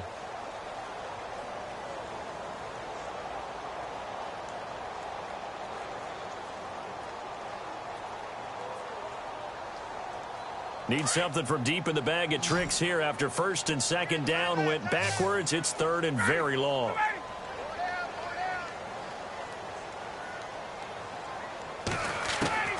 Operating from the gun. Ryan, nowhere to escape, and he goes down. Sheldon Richardson in there to pick up his 2nd sack now of the afternoon.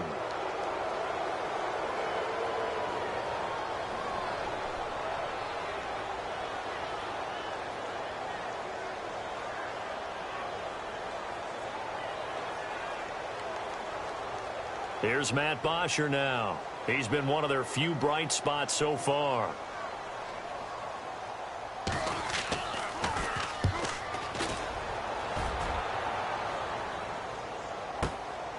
Fielded just inside the 20. Good blocking there. Nearly sprung him. As it is, it'll go as a 19-yard return. And the offense will take over with a new set of downs.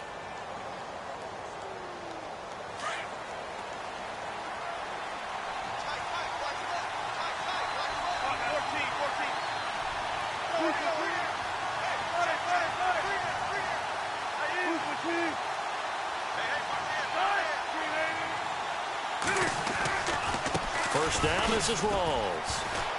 And some room to run now. And he'll get this out past the 45 to the 47. 9 yards is the pickup there, and they'll have a 2nd and 1. I know the game's not over, but there's got to be a sense of satisfaction right now for the guy carrying the football a bunch today. 99 yards, and he has enough time to go over the century mark. Well, you got to give it to him again, right? Yeah, there's no doubt about it. You're not worried about losing yardage here. You're not worried about any of that. You just want to get him to the promised land for every runner. 100 yards or more in a game. So they pick up the first down after the run, and now they approach for the fresh set.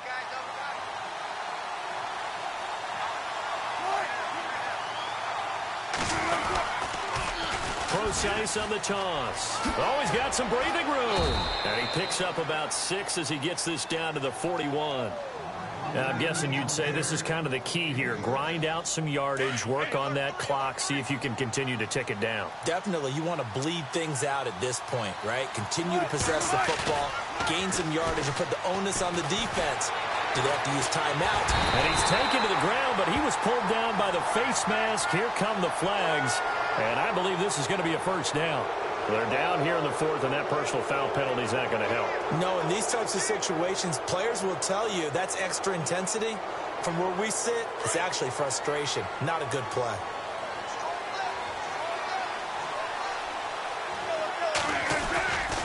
Following the penalty, it's Rawls. And a short gain down to about the 33. Just a yard on the pickup there, and it'll bring up a 2nd and 9. Offensively with the lead, you want to run the ball, keep the clock going, but you also want to still kind of be in attack mode too, right? So how do you do that and not come back on your heels? And think about all the practices we've watched where they have that tempo period to go over things just like this, where they describe the scenario, tell you what they're looking for, and make sure that they're still attacking, yet at the same time not going so fast as to leave too much time on the clock. Looks like the defense in press coverage here.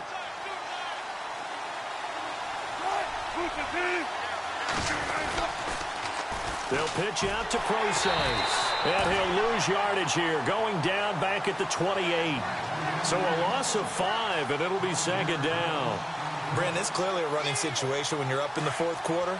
They're going to have to stack the box and make it difficult for them to move the ball. Made it very difficult right there. Now they need to repeat that effort. Yeah, bring 7, 8, 9, whatever it's going to take. And intercepted. Maybe the turning point they need. Picked up by Keanu Neal. And a big turnover there as his guys will get the football back. 2-score game here in the fourth, and that pick, it kind of keeps the door ajar, doesn't it? It does, and you wonder about their strategy because with a 2-score lead, you would think maybe you're just sitting on it and trying to drain some clock. It's almost like they felt like, hey, we've got a good cushion. We can keep pressing it. It ended up costing them. And now a first chance for the backup here to throw. Buying time to his left. And he is out of bounds, able to get it across the 20-yard line. A nifty bit of scrambling there. 12 yards, first down. Well, there you go. Save your best scramble of the day for a big-time situation in the fourth quarter, picking up the first. You don't want to use it up early, right? You want to make sure you save it for that exact moment, that key time. And that's what he did, although you and I both know it wasn't planned that way. But what a nice job using his eyes, scanning the field, and realizing when it was time to exit the pocket and go. Looking to throw. Knight. And some space here. And he is out of bounds on the other side of midfield. Nowhere to go downfield, but he's able to get out of bounds and stop the clock here with a first down. Offensively, they liked their situation, so they tried to take a shot downfield, but no one was open. So it was tuck it and run time, and he picks up a first down. And he'll go down shy of the 40 at the 41. The improv on the scramble there gets him 6, and it'll be second down. Now, that was not a bad scramble there on first down. He didn't force it, nor did he throw it away. He was able to take off, and now he made it a very manageable second and short. And he'll take this one down to about the 40. It's a gain of a yard, and it takes us to the 2-minute warning. Time for a break. We're back to finish this one off after this. From the gun on third down. Knight eluding the pressure right. Nowhere to go downfield, but he's able to get out of bounds and stop the clock here with a first down. On third and short, not only did he get away from the rush and pick up a first down, he picked up a whole lot more than that. And how did he get it done? Evaded the rush, kept his poise, then how about him directing traffic as he moved downfield to pick up extra blockers? A really nice run. And able to work his way down to the 16. A good run there on first down, and it'll leave him with a 2nd and 2. Back to throw. Knight. And finding the tight end Hooper. 5 yards on the play there as the drive will continue. Clock management definitely critical here if they want to get back in this game. Absolutely agreed. They have to up the tempo in this case, down a couple of scores. Want to make sure they have a chance to win this ball game. On first and 10, Knight. And he's able to get it down to the 2-yard line. He'll wind up getting 9 after tucking it and running, so it'll leave him with 2nd and a yard. Well, he's proven real effective running the football. No one open, don't... And he will take it in for a Falcon touchdown. Tevin Coleman, his 2nd touchdown of the afternoon. And the Falcons draw a bit closer. I'm not sure win-win is the proper term here, but it certainly felt like it. They got the touchdown they needed, but if I'm on the defensive side of the ball, okay, you got the touchdown, but it sure took you a long time. Yeah, because offensively there, you're probably hoping for a 1 to 5 play drive. That one ate up a little more time than they were hoping. You're exactly right, and if you have that 1 to 5 play drive, you actually build up momentum and even more hope. When they had to slog their way downfield, they got the touchdown, but it's almost like, yeah, you know, doesn't feel right. Exactly. And the Seahawks, looks like they've recovered. They have. A tough one there. They certainly wanted that when they needed it, but they didn't absolutely have to get it. They still do have 3 timeouts. You're exactly right. They had to attempt it. But even though they didn't get it, as you noted, with 3 timeouts, if they can get these stops on defense, all hope is not lost. They toss left to Procise. A loss of a full 3 yards, and now it's second down. And now a timeout defensively by the Falcons. It's just their first. They've got 2 more to use here in the final stages. Oh, Wilson going to throw. And he can't get a throw off. He's taken down. What a huge play at this point in the game. Wilson of the Seahawks looking for something big following the sack. It's 3rd and long here. And some changes here as the D-line separates some. Now Wilson forced out to his left. And this is caught by C.J. Procise. And play is stopped here. Timeout. It's the defense calling the timeout here. It'll be their 3rd and final timeout, so as they talk things over, we'll step aside. And here's a big one now. Trying to hold this lead. They're going to go for it here on 4th down. Here's Wilson. And able to find Graham. Complete. It'll go as a gain of 9, and that should write an ending to this one. Okay, there's 3 timeouts left, right? Think you got to use one here, don't you? No doubt about it. I'd use one right here.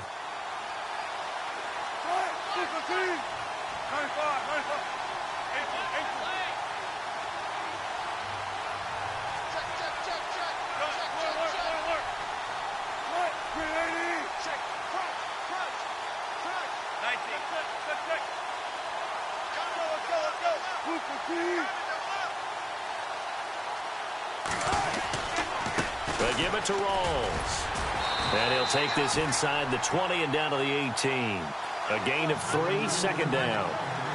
And after the play on the ground, that brings up second down here.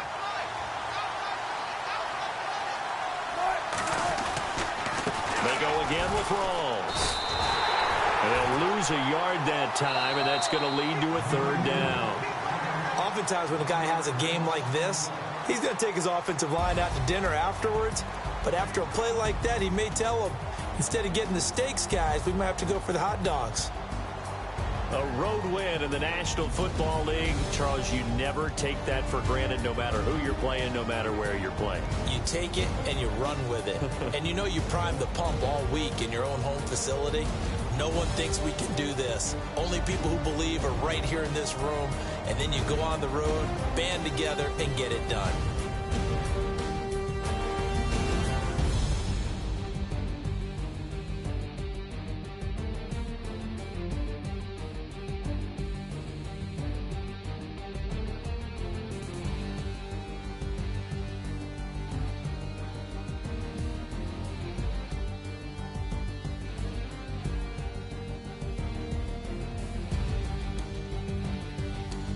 So that'll just about do it for Charles Davis. I'm Brandon Gaudin. You've been watching the NFL on EA Sports. For more, log on to easports.com. With that, we say so long, everybody.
Yeah. Young Gerald. Yeah. Yeah. Die line with the boom pow. Every week now I switch to a new style. 212s in the back just blew out. Everything I do end up in the news now. Yeah. Lead a club with a few now. Just some Hollywood and they do. I'm in the mood now. 2 a.m. What you wanna do now? What you wanna do now? Little baby pass. Don't spill on me. That's Margella. Got this Oakland game to tell her. She look familiar. At Coachella, what's her name? Isabella, forget it, yeah. It's like a week ago, but we both know how weekends go. Tryna function, got some places we could go. Lot y'all got me speaking slow like, I'm blessed. I don't GA, you tryna, yes on yes. Say less. Say less.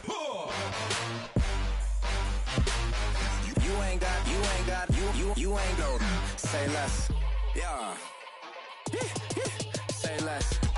Hey girl, what it do? If you got friends, cool, bring a few through. No fun if the homies, man. R.I.P. Nate Dogg, this too true. And you know what I'm down for. Round 2, round 3, and a round 4. Mood switch when she knocked at the front door. Next up was the uproar. Yeah. Was like a week ago, but we both know how weekends go. Tryna tuck off, got some places we could go. Swear she got the like wow, she's blessed, I'm blessed. I don't GA. You tryna yes on yes. Say less. Say less.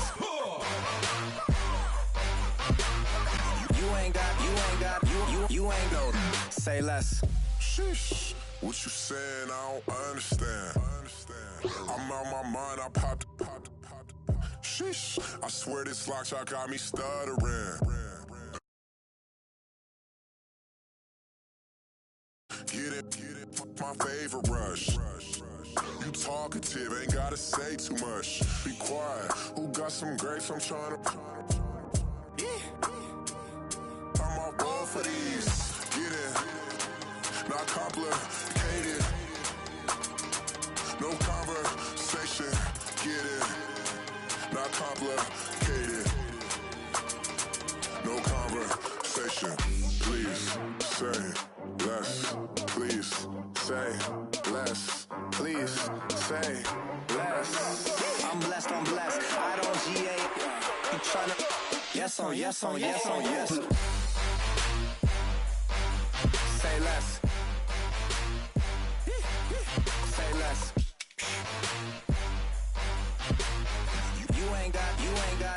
You ain't go. Say less. Say less. Say less.